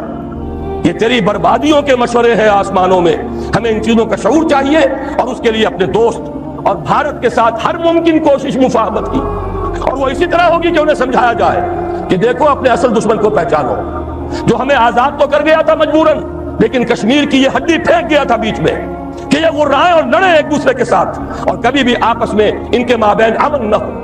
ان کی ساری دولت ہم کھینچ کر لے جائیں، روس لے جائے بھارت کی دولت اسلحہ کے عوض، امریکہ لے جائے پاکستان کی پوری دولت اسلحہ کے عوض، ہماری غریب لوگوں کی کمائی اس کا سب سے بڑا لائنس شیئر ان سپر پاورز کے پاس جاتا رہا۔ ایک دوسرے کا خوف، ایک دوسرے سے خطرہ، لہذا وہ کبھی ایک صاحب نے کہا تھا، بات بڑی پتے کی ہے، ہمارا استحصال اور پوری تھرڈ ورلڈ سے جو استحصال اس وقت ہو رہا ہے اس کا سب سے بڑی ذریعہ یہی ہے۔ امریکہ کی سب سے بڑی صنعت ہی صرف اسلحہ سازی کی صنعت ہے، اور وہ کیا رہا ہے؟ ایک دفعہ ایک صاحب نے اعداد و شمار کے حوالے سے بتایا، پورے حیدرآباد ڈویژن جو ہمارا کاٹن گروئنگ بڑا ہی عمدہ علاقہ ہے، وہ جتنی روئی پیدا کرتا ہے وہ ساری روئی دے کر ہم صرف ایک F-16 جہاز لے کر آ جاتے ہیں، اور وہ F-16 جہاز اس کا ایک پرزہ بھی اگر ناکارہ ہو جائے اور جو اصل مالک ہیں وہ اسے ریپلیس کرنے کے لیے تیار نہ ہو تو وہ ہمارے لیے بالکل بیکار، وہ تو مل جائے گا کہیں کباڑیوں کے ہاں جا کر بکے گا، اس کا کوئی مسئلہ۔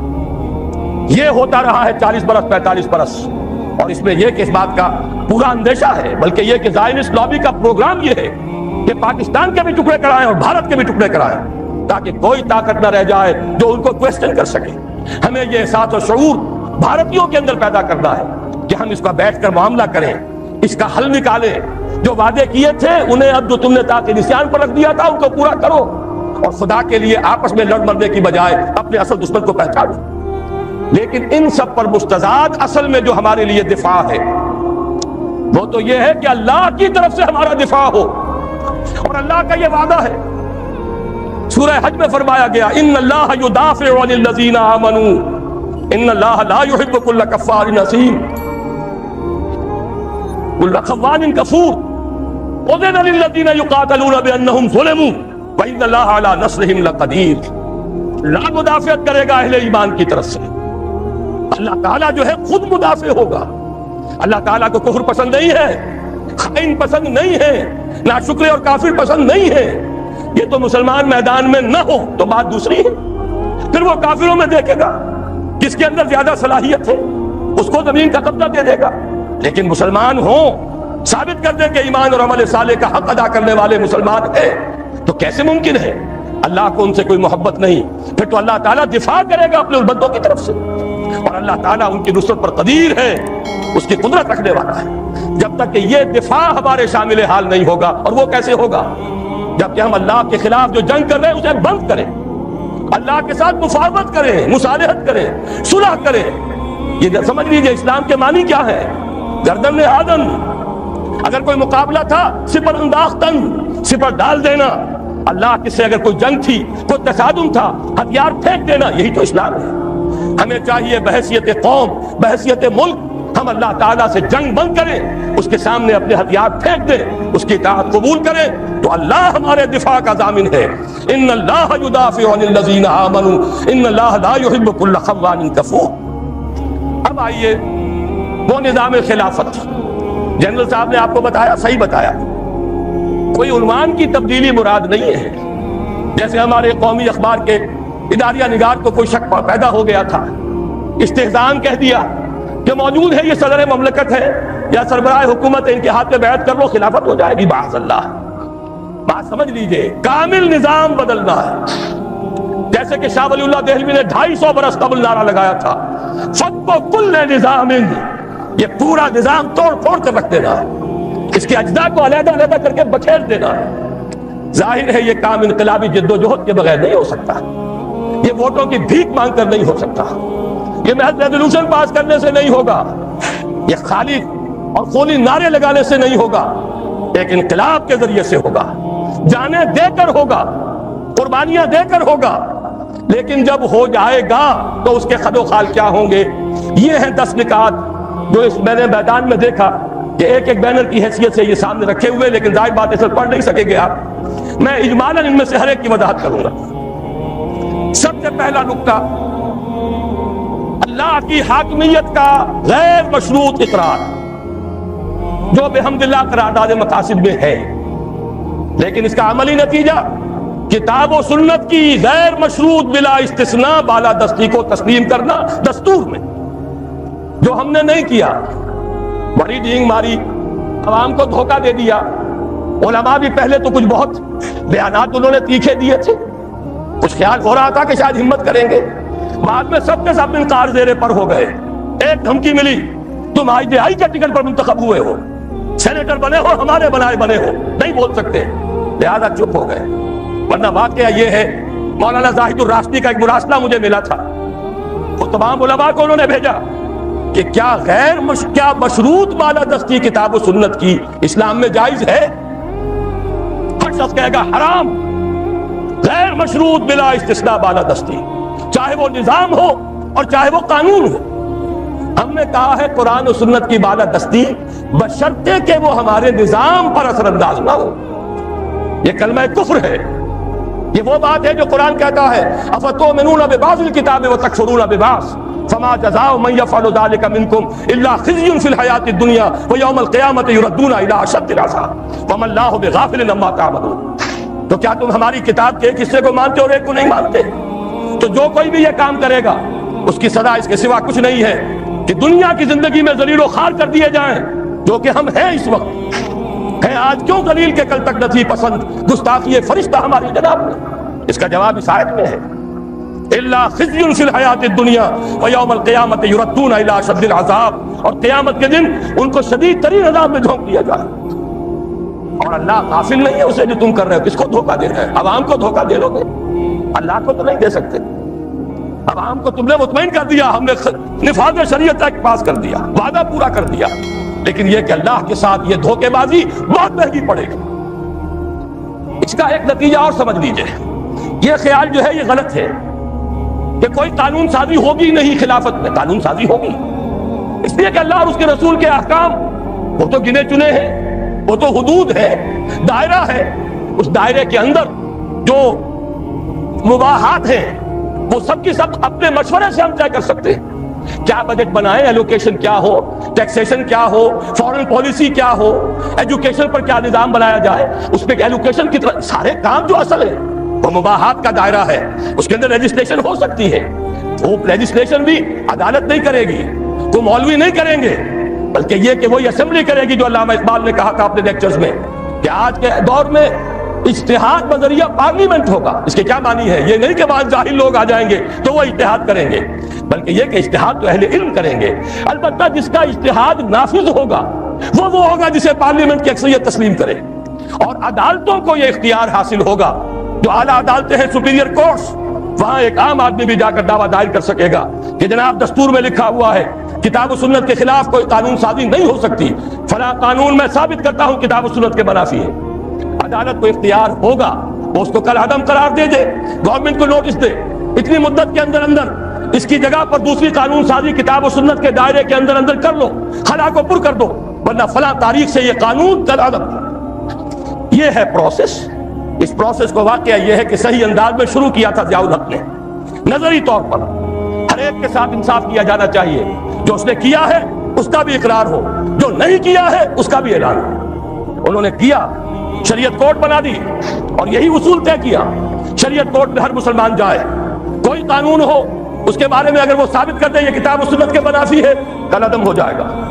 لیکن کیا نہیں کیا وہ بھی سمجھ لیجئے، شریعت کورٹ بٹھا کر اس کو ہتھکڑیاں بھی پہنا دی، بیڑیاں بھی پہنا دی۔ نہ ہمارے دستور کے بارے میں بول سکتے ہو، چاہے مفتی تقی عثمانی ہو اور چاہے پیر کرم بخش صاحب ہو اور کوئی بھی ہو، چاہے کوئی بڑے سے بڑا عالم آنے لا کر بٹھا دیا، دستور پر بات نہیں کر سکتے، عدالتی قوانین پر بات نہیں کر سکتے، مالی قوانین پر بات نہیں کر سکتے، اور تو اور آئینی قوانین پر بھی بات نہیں کر سکتے۔ انا للہ و انا الیہ راجعون۔ کام بڑا اچھا کیا تھا، صحیح کیا تھا، لیکن یہ کہاوت ہے ہمارے ہاں، کوئی مہمان آیا ہو تو کہا جائے جناب یہ سب گھر آپ کا ہے اطمینان سے، لیکن دیکھیے کسی شے کو ہاتھ نہ لگائیے گا۔ یہ حشر ہمارے ہاں ہوا ہے اسلام کے ساتھ، دکھا دی بڑی شریعت کورٹ، جسٹس غلام علی صاحب پہنچ گئے، اور ہمارے صاحب پیر صاحب پہنچ گئے، اور تقی عثمانی صاحب پہنچ گئے، اور بھی بڑے بڑے علماء پہنچ گئے، لیکن یہ کہ ان کو سجا کر بٹھا دیا گیا۔ ان چار طرف بالکل ہاتھ نہ لگانا، دیکھنا بھی نہیں۔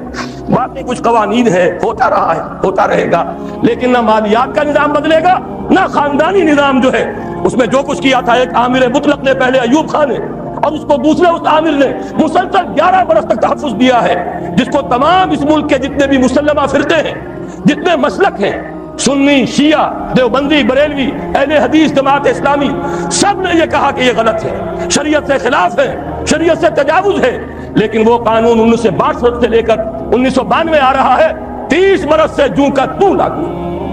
اسی میں ضیاء الحق صاحب کے 11 سال بھی، اور اسی میں ہماری شریعت کورٹ کے اتنے سال بھی سب جیت گئے ہیں، لیکن یہ کہ پرنالہ وہیں گر رہا، یہ نہیں ہوگا۔ لیکن یہ کہ اصل الاصول سمجھ لیجئے، حاکمیت اللہ کی، بالادستی کتاب و سنت کی، بغیر استثناء، نظام بھی قانون بھی، ان سب کے اوپر ان کی بالادستی کہ منافی نہیں ہوگا۔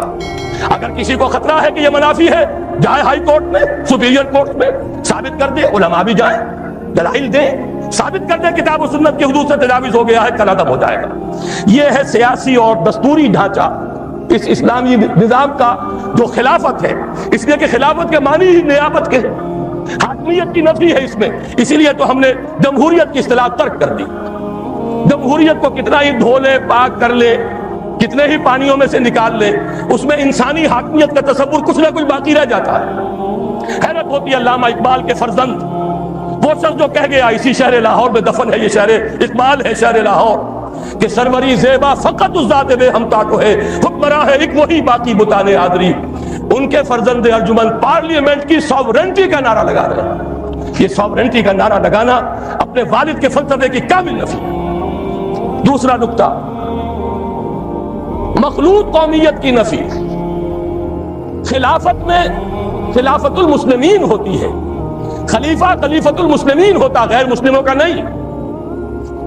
خلفائے راشدین امیر المومنین کہلاتے تھے۔ یہ ایمان اور اسلام کی بنیاد پر نظام ہے خلافت کا۔ غیر مسلم اس میں صرف ایک پروٹیکٹڈ مائنورٹی کے طور پر رہ سکتا ہے، اس کی حفاظت کا ذمہ لیا جائے گا، اسی لیے وہ ذمہ کہلاتے ہیں۔ بدقسمتی سے اس لفظ کو گالی بنا لیا گیا ہے، گالی نہیں ہے، ذمہ داری۔ خلافت ذمہ داری لے گی، کسی غیر مسلم کی جان مال آبرو پر کوئی آنچ نہیں آئے گی، اسے پرسنل لا میں مکمل آزادی ہوگی، اسے مذہب اور عقیدے اور عبادت کی پوری آزادی ہوگی، اس کی عبادت گاہوں کا بھی اتنا ہی تحفظ کیا جائے گا جتنا مسجدوں کا، یہ ساری ذمہ داری لی جائے گی، اس لیے وہ ذمہ کہلاتے ہیں۔ لیکن ظاہر بات ہے خلافت کا نظام اللہ کی خلافت ہے، حاکمیت اللہ کی ہے، اور اس کا ذریعہ کتاب و سنت ہے۔ جو نہ اللہ کو مانے، نہ کتاب کو مانے، نہ رسول کو مانے، نہ قرآن کو مانے، نہ سنت کو مانے، انہیں لیجسلیٹو پروسیس میں کیسے شامل کریں، انہیں اس ریاست کی پالیسی میکنگ میں کیسے حصہ دیا جائے۔ ہاں فنی طور پر ان کی ملازمتیں ہو سکتی ہے، وہ مختلف اداروں میں کام کر سکتے ہیں، لیکن جو پالیسی میکنگ ہے، جہاں ریاست اور حکومت کی پالیسیز بنتی ہیں، وہاں ان کا کوئی عمل دخل نہیں ہو سکتا۔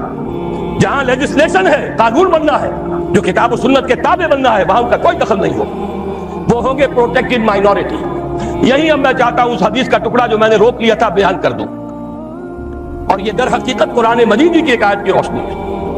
حضور نے فرمایا تھا کہ پوری دنیا میں کوئی گھر نہیں بچے گا، نہ اینٹ گارے کا بنا ہوا اور نہ کوئی کمبلوں کا بنا ہوا خیمہ، جس میں اللہ اپنے دین کو داخل نہ کر دے، لیکن داخلے کی دو شکلیں ہوں گی، بعز عزیز او ذل ذلیل، یا تو عزت والے کا اعزاز اور یا کسی ذلیل کی تذلیل کے ساتھ۔ معنی کیا ہے اس کے؟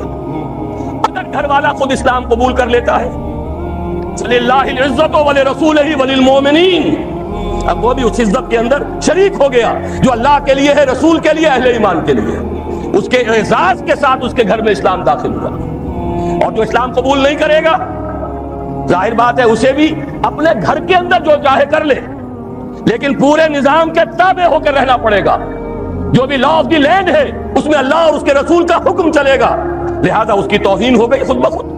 وہ اپنے گھر میں جو چاہے کرے، شراب پینی ہے پی لے، اپنا جو معاملہ کرنا چاہے، کسی ایک معبود کو نہیں ہزاروں معبودوں کو سجدے کر لے، اجازت ہے، لیکن یہ کہ ملک میں نظام اللہ اور اس کے رسول کا، غلبہ اللہ کے دین کا، وَلِلَّهِ الْعِزَّةُ وَلِرَسُولِهِ وَلِلْمُؤْمِنِينَ، یہی دو شکلیں ممکن ہے جو حضور نے بیان فرما دی۔ اور میں نے عرض کیا تھا یہ قرآن مجید کی آیت ہے۔ نصارہ اور یہود کے بارے میں سورہ توبہ میں فرمایا حَتَّى يُعْطُوا الْجِزْيَةَ عَنْ يَدٍ وَهُمْ صَاغِرُونَ، جبکہ مشرکین عرب کے لیے کوئی آپشن نہیں تھا، یا ایمان لاؤ یا قتل کر دیے جاؤ گے۔ بَرَأَةٌ مِّنَ اللَّهِ وَرَسُولِهِ، یہ سورہ توبہ کی ابتدائی آیات اسی موضوع پر ہے۔ آگے چل کر فرمایا یہود اور نصارہ کے لیے ایک ایگزمپشن ہے، وہ یہودی اور نصرانی ہو کر رہنا چاہیں تو رہیں، لیکن انہیں چھوٹے ہو کر رہنا پڑے گا، ہاتھ سے جزیہ دینا ہوگا۔ یؤتوا الجزیۃ عن ید وہم صاغرون، یہی ہے جسے حضور نے فرمایا ذل ذلیل، اس کے سوا کوئی شکل نہیں اسلامی ریاست میں۔ البتہ جزیہ کیا ہے، اسے بھی گالی بنا دیا، یہ گالی نہیں ہے۔ ریاست جب ذمہ لے گی، خلافت کا نظام انڈر رائٹ کرے گا ان کے جان اور مال کے تحفظ کو، ان کی آزادیوں کو، مذہب اور عقیدے کی آزادی، ان کے پرسنل لا کی آزادی، تو کچھ ٹیکس انہیں دینا پڑے گا نا، کچھ تبادلے میں ہوگا۔ مسلمان زکوٰۃ دیں گے، اگر عشری زمین ہے عشر دیں گے، خراجی زمین ہے خراج دیں گے، تو انہیں بھی کچھ دینا ہوگا کہ نہیں؟ بس یہ ان سے زکوٰۃ نہیں ہوگی، اور ان سے ہوگا ٹیکس۔ وہ ٹیکس ہے جس کا نام جزیہ ہے۔ جزیہ کسے کہ جزا، بدلہ، یہ تو ایک در حقیقت مبادلہ ہے۔ حکومت جو کچھ خرچ کرتی ہے اس کا کچھ نہ کچھ حصہ آپ کو برداشت کرنا ہوگا، تو جزیہ جزا ہے۔ ذمہ وہ ہے جس کے تمام حقوق کی ضمانت خلافت کا نظام دیتا ہے۔ یہ ہے ایک علیحدہ معاملہ۔ البتہ یہ کہ جہاں تک خلیفہ کا انتخاب اور جو بھی قانون ساز آپ ادارہ بنائے اس کے انتخاب کا معاملہ ہے، اس میں صرف مسلمان مرد اور عورتیں ووٹ دیں گی، اور صرف وہ مسلمان اس میں حصہ لیں گے، مرد، اس لیے کہ امورکم الی نسائکم یہ محمد رسول اللہ کے فرمان کے خلاف ہے۔ عورتوں کے حوالے کچھ اور ذمہ داریاں ہیں جو اسلام نے کی ہیں، وہ میں بعد میں کروں گا۔ ووٹ دیں گی اس لیے کہ حضرت عمر رضی اللہ تعالیٰ عنہ نے جو ایک کمیٹی بنائی تھی، جس کے بعد کے تیسرے خلیفہ کا انتخاب ہوا، جس کے ذریعے سے اس میں حضرت عبد الرحمن ابن عوف نے مردوں سے بھی رائے لی، خواتین سے بھی رائے لی، رائے کی حد تک ہمارے پاس مثال موجود ہے، لیکن یہ کہ اس سے آگے معاملات مملکت، معاملات ریاست یہ مردوں کے لیے ہیں، عورتوں کے لیے نہیں۔ اس اعتبار سے سمجھ لیجئے مسلمان مرد اور عورتیں مل کر خلیفہ کا انتخاب کریں، جو بھی مجلس ملی ہے اس کا انتخاب کریں، اس میں غیر مسلموں کا کوئی حصہ نہیں ہے، ان کے علیحدہ باڈیز ہو سکتی ہیں ان کے مسائل کے بارے میں جن سے رائے لی جا سکے۔ یہ ہے دوسرا نکتہ، مخلوط قومیت کی نفی۔ تیسرا نکتہ، خلیفہ کا انتخاب بلا واسطہ تمام مسلمان مرد اور عورتیں کریں گے، لیکن اس خلیفہ کا معاملہ وہ نہیں ہوگا جو پارلیمانی نظام میں ہے۔ خلفائے راشدین مشورہ لیتے تھے، مشورہ لینا فرض ہے، حضور سے کہا گیا شاورہم فی الامر، لہذا کون ہوگا جو اس سے مستثنیٰ ہو؟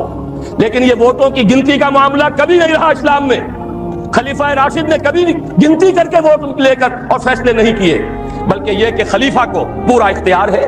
کتاب و سنت کی تلوار تو سب پر ہے، ویسے ہی خلیفہ کے سر پر بھی ہے، لیکن اس کے دائرے کے اندر اسے ایک معین مدت تک کے لیے، اگرچہ خلفائے راشدین کے ہاں یہ معین مدت نہیں تھی، وہ تعزیز خلفاء تھے، لیکن وہ شے ہم پر لازم نہیں ہے، معین مدت مقرر کی جا سکتی ہے، لیکن اسے اختیار دیا جائے، وہ یہ نہ ہو کہ ہمیشہ پارلیمنٹ کی اکثریت کا محتاج رہے۔ خاص طور پر ہمارے ہاں جیسے ہی اسمبلی آئی، جو بھی حکومت بناتا ہے وزیر اعظم، اس کی ساری توجہ اسی پر ہوتی ہے، کہیں یہ مینڈک پھدک نہ جائے، کہیں یہ گھوڑا کہیں جا کر بک نہ جائے، کچھ اسے دو، 50 وزیر بنا دو۔ یہ بھی رہا ہے بلوچستان میں، شاید اب بھی ہے، کہ جے یو آئی کے غالباً اس میں بلوچستان کی اسمبلی میں صرف 6 رکن ہیں اور 6 کے 6 وزیر ہیں۔ یہ تماشے اس پاکستان میں ہو رہے ہیں، کیوں؟ ایک بھی ہٹ گیا حکومت ختم، چند میڈک پھدک گئے حکومت ختم، چند گھوڑے بک گئے حکومت ختم۔ لہذا ساری توجہ اسی پر، کام کرے تو کیا کرے؟ کوئی نیک نیت آدمی ہو کوئی کام نہیں کر سکتا، اسے تو اپنی کرسی بچانے کی فکر ہو جاتی ہے۔ ہماری اس دنیا کے اندر بھی ایک دوسرا متبادل نظام ہے، صدارتی نظام ہے، وہ صدارتی نظام زیادہ قریب ہے نظام خلافت سے، اس لیے کہ وہاں کانگریس کی اکثریت کا پابند نہیں ہے، جو بھی صدر ہے امریکہ کا اس کی اپنی مرضی ہے، اس کے مطابق وہ جس کو بھی وزیر بنانا چاہتا ہے سیکریٹری کہلاتے ہیں وہاں، ضروری نہیں کہ وہ کانگریس کا رکن ہو، جس کو سمجھتا ہے باصلاحیت ہے، فورن پالیسی میں اس کی نظر بڑی گہری ہے، مالیات میں یہ شخص بہت ماہر ہے، اور یہ اگر الیکشن لڑ کے نہیں آ سکا کوئی جرم نہیں ہے، یہ اس قوم کا فرد ہے، اس کی صلاحیتوں سے فائدہ اٹھانا قوم کے لیے ضروری ہے، لہذا اسے بڑے سے بڑے منصب کے اوپر فائز کیا جا سکتا ہے۔ آخر اسی دنیا میں وہ نظام بھی ہے۔ بہرحال وہ نظام خلافت، یوں کہنا چاہیے کہ صدارتی نظام بمقابلہ پارلیمانی نظام کے نظام خلافت سے قریب تر۔ نمبر 4، یہ صوبائی عصبیت، اس میں جو شدت پیدا ہو چکی ہے۔ دوسرا یہ کہ صوبوں کو جو ہم نے مقدس گائے سمجھ لیا ہے یا سامری کا بچڑا، یہ صوبے جو ہیں، اور ان میں یہ عدم توازن پہلے بھی تھا، ایک صوبہ مشرقی بنگال، مشرقی پاکستان، مغربی پاکستان کی پوری آبادی سے زیادہ آبادی رکھنے والا، اب بھی ہے پنجاب تینوں بقیہ صوبوں سے زیادہ آبادی رکھنے والا، اور صوبے برابر۔ نتیجہ یہ ہے کہ پنجاب کو کبھی تو گالی کھانی پڑتی ہے، بلکہ کبھی کیا اکثر بڑے بھائی ہونے کے ناطے گالیاں اسے کھانی پڑیں گی، اور سب سے زیادہ نقصان بھی پنجاب کو برداشت کرنا پڑتا ہے۔ جو حکومت ہے اس کی اکثریت جو ہے پنجاب سے ہے، اسے قائم رکھنے کے لیے اب اکثریت کی ضرورت ہے دوسرے صوبوں سے بھی، لہذا وہ ڈکٹیٹ کراتے ہیں۔ ضیاء الحق 11 برس تک رہا اور وہ ایک بہاری کو پاکستان نہیں لا سکا۔ کیوں نہیں لا سکا؟ اس لیے کہ سندھی اس کے مقابلے میں کھڑے ہو جاتے تھے۔ یہ عصبیتیں جب تک نہیں ٹوٹیں گی اس وقت تک کوئی اچھے سے اچھا حکمران بھی یہاں کچھ نہیں کر سکے گا۔ پھر صوبے آپ نے اتنے بڑے بنا رکھے ہیں، ظاہر بات ہے ہائی کورٹ ایک ہوگی، جو بھی آپ کے لوگ ہیں جن کی شکایتیں ہیں لمبے لمبے سفر کریں اور جائیں، اور وہاں جا کر جو ہے وہ اپنا خط برداشت کریں، ہوٹلوں میں ٹھہرے۔ چھوٹے چھوٹے صوبے ہمارے نزدیک، دو چیزیں، ایک تو یہ کہ صوبوں کی تعداد بڑھائی جائے، موجودہ کمشنریوں کو صوبہ بنا دیا جائے۔ ضیاء الحق صاحب نے بھی یہ بات کہی تھی، اور بھی بے شمار لوگوں نے یہ بات کہی ہے کہ پاکستان کے بہت سے مسائل کا حل اس میں ہے کہ صوبے چھوٹے کر دیے جائیں، تعداد بڑھا دی جائے، لیکن کوئی ہمت نہیں کرتا۔ ضیاء الحق صاحب کو ہمت نہیں ہوئی، کہا تو انہوں نے یہ تھا کہ دیکھو افغانستان کو آبادی میں ہم سے 1/5 اور صوبے ہم سے 12 گنا زیادہ، 50 صوبے، لیکن یہ کہ یہ کام بھی واقعتاً کرنے کا ہے چھوٹے صوبے، تاکہ لوگوں کو اپنی ضروریات انتظامی جو ہے اس کے لیے لمبے سفر نہ کرنے پڑے. اور پھر جب یہ صوبے ٹوٹیں گے تو اس سے یقیناً وہ عصبیت کی دیواریں جو کھڑی ہو گئی ہیں وہ بھی منہدم ہوں گی. میں تو بھارت کی مثال دیتا ہوں، بلکہ اس میں ایک بات اور عرض کر رہا ہوں. یہ لسانی اور ثقافتی معاملات جو ہیں، نسلی، لسانی، ثقافتی، ان میں ہمارے یہاں افراط و تفریط ہے. یا تو انہیں سمجھ لیا گیا ہے منزل من اللہ، اور یا انہیں کہہ دیتے کفر. دونوں باتیں غلط ہیں. لسانی، نسلی، علاقائی عصبیت اور تعصب غلط ہے، لیکن لسانی، نسلی، علاقائی ثقافتیں اور زبانیں ہرگز کفر نہیں. ہر ثقافت اپنا حق رکھتی ہے کہ پروان چڑھے. ہاں، اس میں سے جو چیز کتاب و سنت کے منافی ہے وہ نکال دیجیے، باقی وہ ان کا حق ہے. زبان برابر کی حقدار ہے کہ پروان پڑھے. کلمہ کے سوائے عربی زبان کے کوئی زبان مقدس نہیں، اور وہ بھی اس لیے نہیں کہ وہ عربوں کی زبان ہے، اس لیے کہ اس میں اللہ کی کتاب ہے، اللہ کا کلام ہے، اس میں اللہ کے رسول کے فرامین ہیں. براہ راست مطالعے کے لیے عربی زبان کا سیکھنا لازم ہے، ورنہ یہ ہے کہ اندھے کی لاٹھی جس کے ہاتھ میں چلی گئی وہ لے جائے گا. آپ کو جس نے جو بتا دیا قرآن میں یہ لکھا ہے، حدیث میں یہ لکھا ہے، آپ تو اس کے پیچھے چلنے پر مجبور ہو گئے. آنکھیں کھولیں، عربی پڑھیں اور دیکھیں کون کیا کہہ رہا ہے، قرآن اور سنت کے مطابق کہہ رہا ہے یا غلط کہہ رہا ہے. بہرحال عربی زبان اپنی جگہ، باقی لسانی ثقافتی جو فرق ہیں ان کو مٹانا ہرگز مقصود نہیں. قبائلی معاملات رہے، ہاشمی ہاشمی رہے، اموی اموی رہے، تائی تائی رہے، غفاری غفاری رہے، ثقفی ثقفی رہے، یہ سب کے سب قبیلے موجود رہے. اس اعتبار سے ان دونوں چیزوں کا معاملہ جو ہے درست اسی طرح ہو سکتا ہے کہ ایک دفعہ ان صوبوں کے حصے بکھرے کر دیے جائے، اس میں لسانی اور ثقافتی یونٹس کو بھی سامنے رکھا جائے، کوئی حرج نہیں، کوئی خلاف کتاب و سنت نہیں. لیکن یہ ہے کہ اس سے دو طرفہ فائدہ ہوگا، یہ عصبیت ٹوٹ جائے گی اور یہ کہ لوگوں کو انتظامی طور پر سہولت حاصل ہو جائے گی. چھٹی چیز ہے، بلکہ پانچویں، سود اور جوئے کے کامل انسداد کے ذریعے معیشت کی تطہیر اور اس کی بجائے شراکت اور مضاربت کا صحیح شرعی نظام قائم کیا جائے. یہ وہ چیز ہے جو میں عرض کر چکا ہوں. ان میں سے ایک تو بہت آسان ہے. واقعہ یہ ہے کہ اس میں تو کوئی زلزلہ نہیں آتا، کوئی مشکل نہیں آتی. جوئے اور سٹے کو آج حرام کیا جا سکتا ہے بغیر اس کے کہ سرے منہ بھی کوئی فرق یہاں واقع ہے. کوئی مشکل پیدا ہو، فرق تو ہوگا، نجاست ختم ہو جائے گی. قرآن جسے کہہ رہا رجس من عمل الشیطان، تطہیر ہو جائے گی.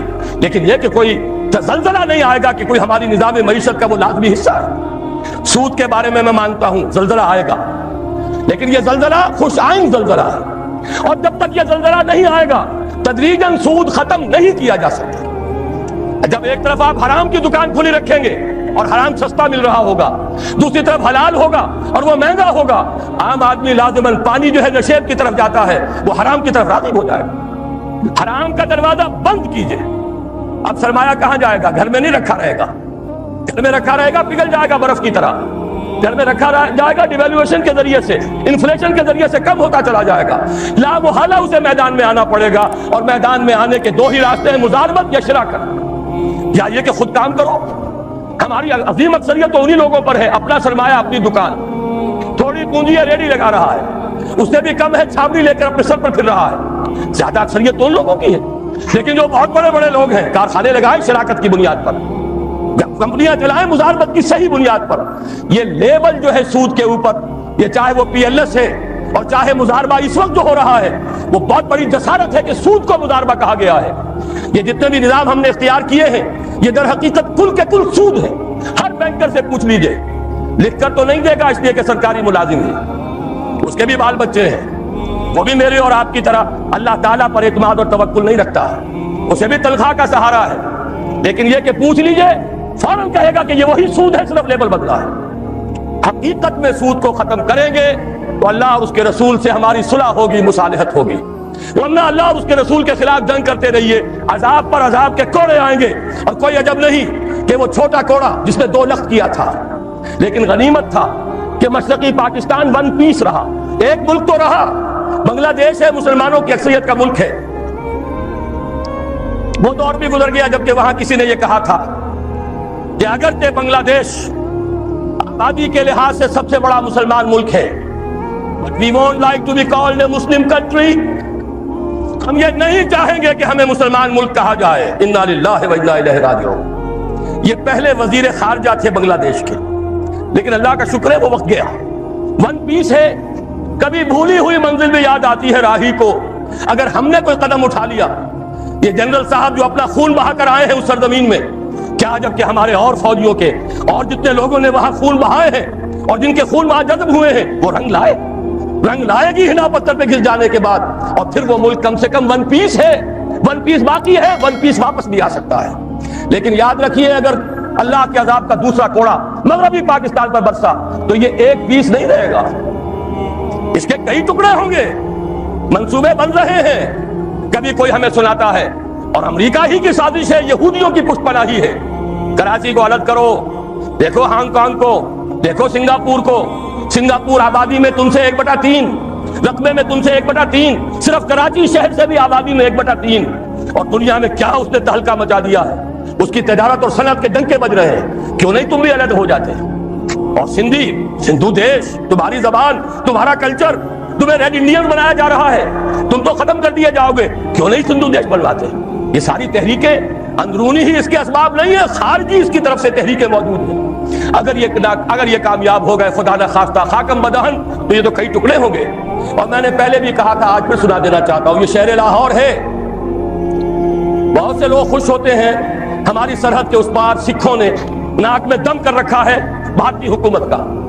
لیکن نوٹ کر لیجئے، اگر خالصتان وجود میں آ گیا تو اس کا اصل رخ کدھر ہوگا؟ وہ طاقت، خون دینے کی وہ عادی ہو گئی ہے قوم. اس پورے عرصے میں زیادہ تر سکھ مرے ہیں اور سکھوں ہی نے سکھوں کو مارا ہے. لیکن اگر کہیں ان کا ملک بن گیا تو ان کے رخ کدھر ہوں گے؟ ان کا ہیرو رنجیت سنگھ کہاں دفن ہے؟ ان کا پنجا صاحب کہاں ہے؟ یہ ہری پور کیا ہے؟ ہری سنگھ نلوا کا یہ آباد کردہ شہر. مانسیرا کیا ہے؟ راجہ مان سنگھ کا صحرا ہے.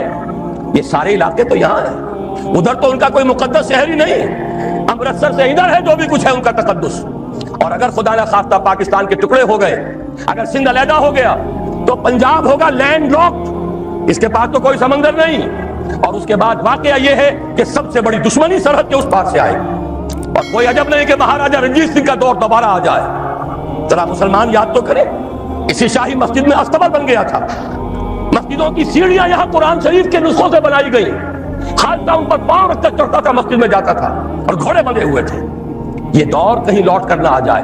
شامت اعمال ماں کہیں اسی طریقے سے پھر دوبارہ ہم پر نازل نہ ہو جائے. لہذا دوڑو، زمانہ چال قیامت کی چل گیا. اٹھو مگر نہ حشر نہیں ہوگا پھر کبھی. اگر ہم نے یہاں پہ نظام خلافت کو نافذ نہ کیا اور یہ سود اور اس کے ساتھ جو جنگ ہم کر رہے ہیں اللہ کے اور رسول کے ساتھ اگر ختم نہ کی تو کوئی عذاب نہیں کہ اللہ کے عذاب کا وہ کوڑا برس جائے. چھٹی چیز بڑی اہم ہے لیکن ذرا سا اس میں ایک علمی مسئلہ ہے. میں اس لیے اس بھرے جلسے میں وہ بیان کر رہا ہوں کہ میں یہ چاہتا ہوں کہ اب آپ کی اپنی زبانیں بھی کھلیں، آپ لوگوں سے بات کریں، آپ علماء دین سے پوچھیں یہ چیزیں حقیقت ہیں یا نہیں. اگر ہیں تو اب تک کیوں چھپا کر رکھی گئی؟ کیوں ملوکیت کا اسلامی کا پرچار آج تک ہوتا رہا ہے؟ حضرت عمر فاروق کا ایک اجتہاد تھا. جو ملک مسلمانوں نے بزور شمشیر فتح کیے اس کی زمینیں کسی کی انفرادی ملکیت نہیں، مسلمانوں کی اجتماعی ملکیت. یہ مسلمانوں کے لیے وقف. مسلمان نہ صرف اس وقت کے مسلمان، آنے والے مسلمانوں کے لیے بھی وقف، ان کی بہبود، مجموعی بہبود کے لیے خرچ ہوگا. اس پر جو لوگ کام کریں گے وہ خراج دیں گے، چاہے مسلمان ہو چاہے غیر مسلم ہو. خراجی زمین قیامت تک خراجی رہے گی. چاہے بعد میں کہیں ہماری بدقسمتی سے، شامت اعمال سے کوئی غیر مسلم حکمران آ جائے، پھر اگر آزادی حاصل کی جائے سٹیٹس نہیں بدلے گا زمینوں کا. ونس خراجی، آلویز خراجی. یہ ذرا سمجھ لیجیے علمی بات کیا ہے. قرآن حکیم میں ایک حکم ہے انفال کا، مال غنیمت کا. یہ سورہ انفال میں ہے، 10ویں پارے کی پہلی آیت ہے. اور دوسرا حکم ہے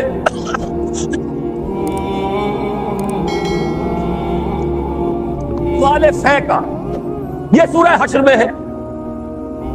مال غنیمت کا قانون یہ ہے کہ 5واں حصہ 1/5 بیت المال کا، 4/5 مجاہدین میں تقسیم ہو جائے گا.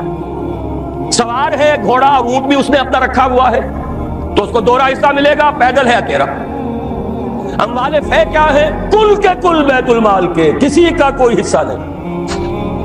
عام خیال یہ تھا کہ یہ زمینیں جو فتح ہو رہی ہیں، عراق فتح ہو گیا، شام فتح ہو گیا، ایران فتح ہو گیا، مصر فتح ہو گیا، تصور تو کیجئے، the Fertile Crescent of the Middle East, سارا کا سارا فتح۔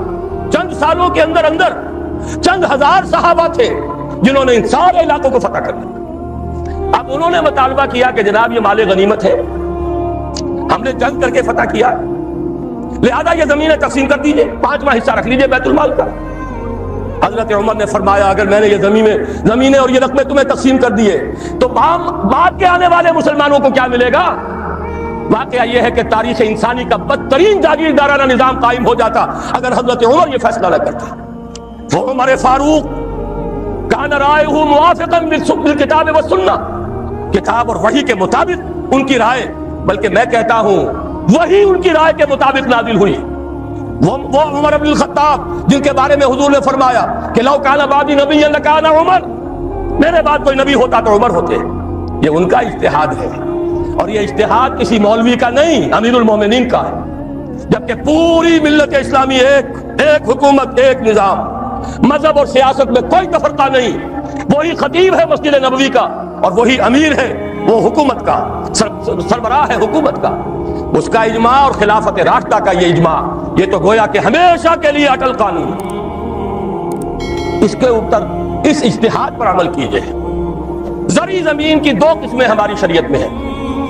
جو مسلمان لڑے بھڑے بغیر ایمان لے آئے ان کی زمینیں ان کی ملکیت ہیں، جیسے مدینے کے مسلمان، وہ تو لڑے نہیں، انہوں نے تو خود حضور کو لے کر اور ان کو دعوت دے کر وہ مدینے تشریف لے کر آئے ہیں، لہذا ان کی زمینیں ان کی ملکیت رہی، ان سے عشر لیا گیا، یہ عشری زمینیں کہلاتی ہیں۔ جو زمینیں فتح ہوئی، جو ملک، یہ عشری نہیں خراجی ہیں، یہاں پر وہ ملکیت رہے گی بیت المال کی، مسلمانوں کی اجتماعی ملکیت، وقف علی المسلمین۔ البتہ جو کام کرے مسلمان ہو، کاشتکار، مجوسی ہو، عیسائی ہو، وہ خراج دیں گے براہ راست بیت المال کو۔ پاکستان کا یہ سارا علاقہ مسلمانوں نے بدور شمشیر فتح کیا تھا، یہ کسی کے باپ کی جاگیر نہیں ہے۔ وہ جاگیر چاہے کبھی رنجیت سنگھ نے دی ہو، چاہے وہ انگریزوں نے دی ہو، چاہے اس سے پہلے کہ وہ سلاطین مغلیہ نے دی ہو، جن میں سے سوائے ایک اورنگزیب عالمگیر کے باقی سب کا جو رویہ تھا وہ سب کو معلوم ہے کہ کیا تھا۔ اکبر اعظم نے تو یہاں سے دین محمدی کا جنازہ نکالنے کے لیے ایڑی چوٹی کا دور لگا دیا تھا صلی اللہ علیہ وسلم، نیا دین الہی رائج کیا تھا وہ اکبر اعظم علیہ ما علیہ۔ ان کی دی ہوئی جاگیریں اور وہ مقدس ہو جائیں گی، انگریز کی دی ہوئی جاگیریں اور وہ مقدس ہو جائیں گی، رنجیت سنگھ کی دی ہوئی جاگیریں وہ مقدس ہو جائیں گی، معاذ اللہ۔ یہ تمام زمینیں بیت المال کی ہیں، وقف علی المسلمین، ان سے خراج جائے گا براہ راست بیت المال میں، آدھی یا اس سے بھی زائد یا اس سے کم جو پوری پیداوار کا جائے گا وہاں اتنا ریونیو جمع ہوگا، اتنا ریونیو جمع ہوگا کہ بہت سے لعنتی ٹیکسوں سے نجات مل جائے گی، جن میں سب سے بڑا لعنتی ٹیکس جو ہے انکم ٹیکس ہے۔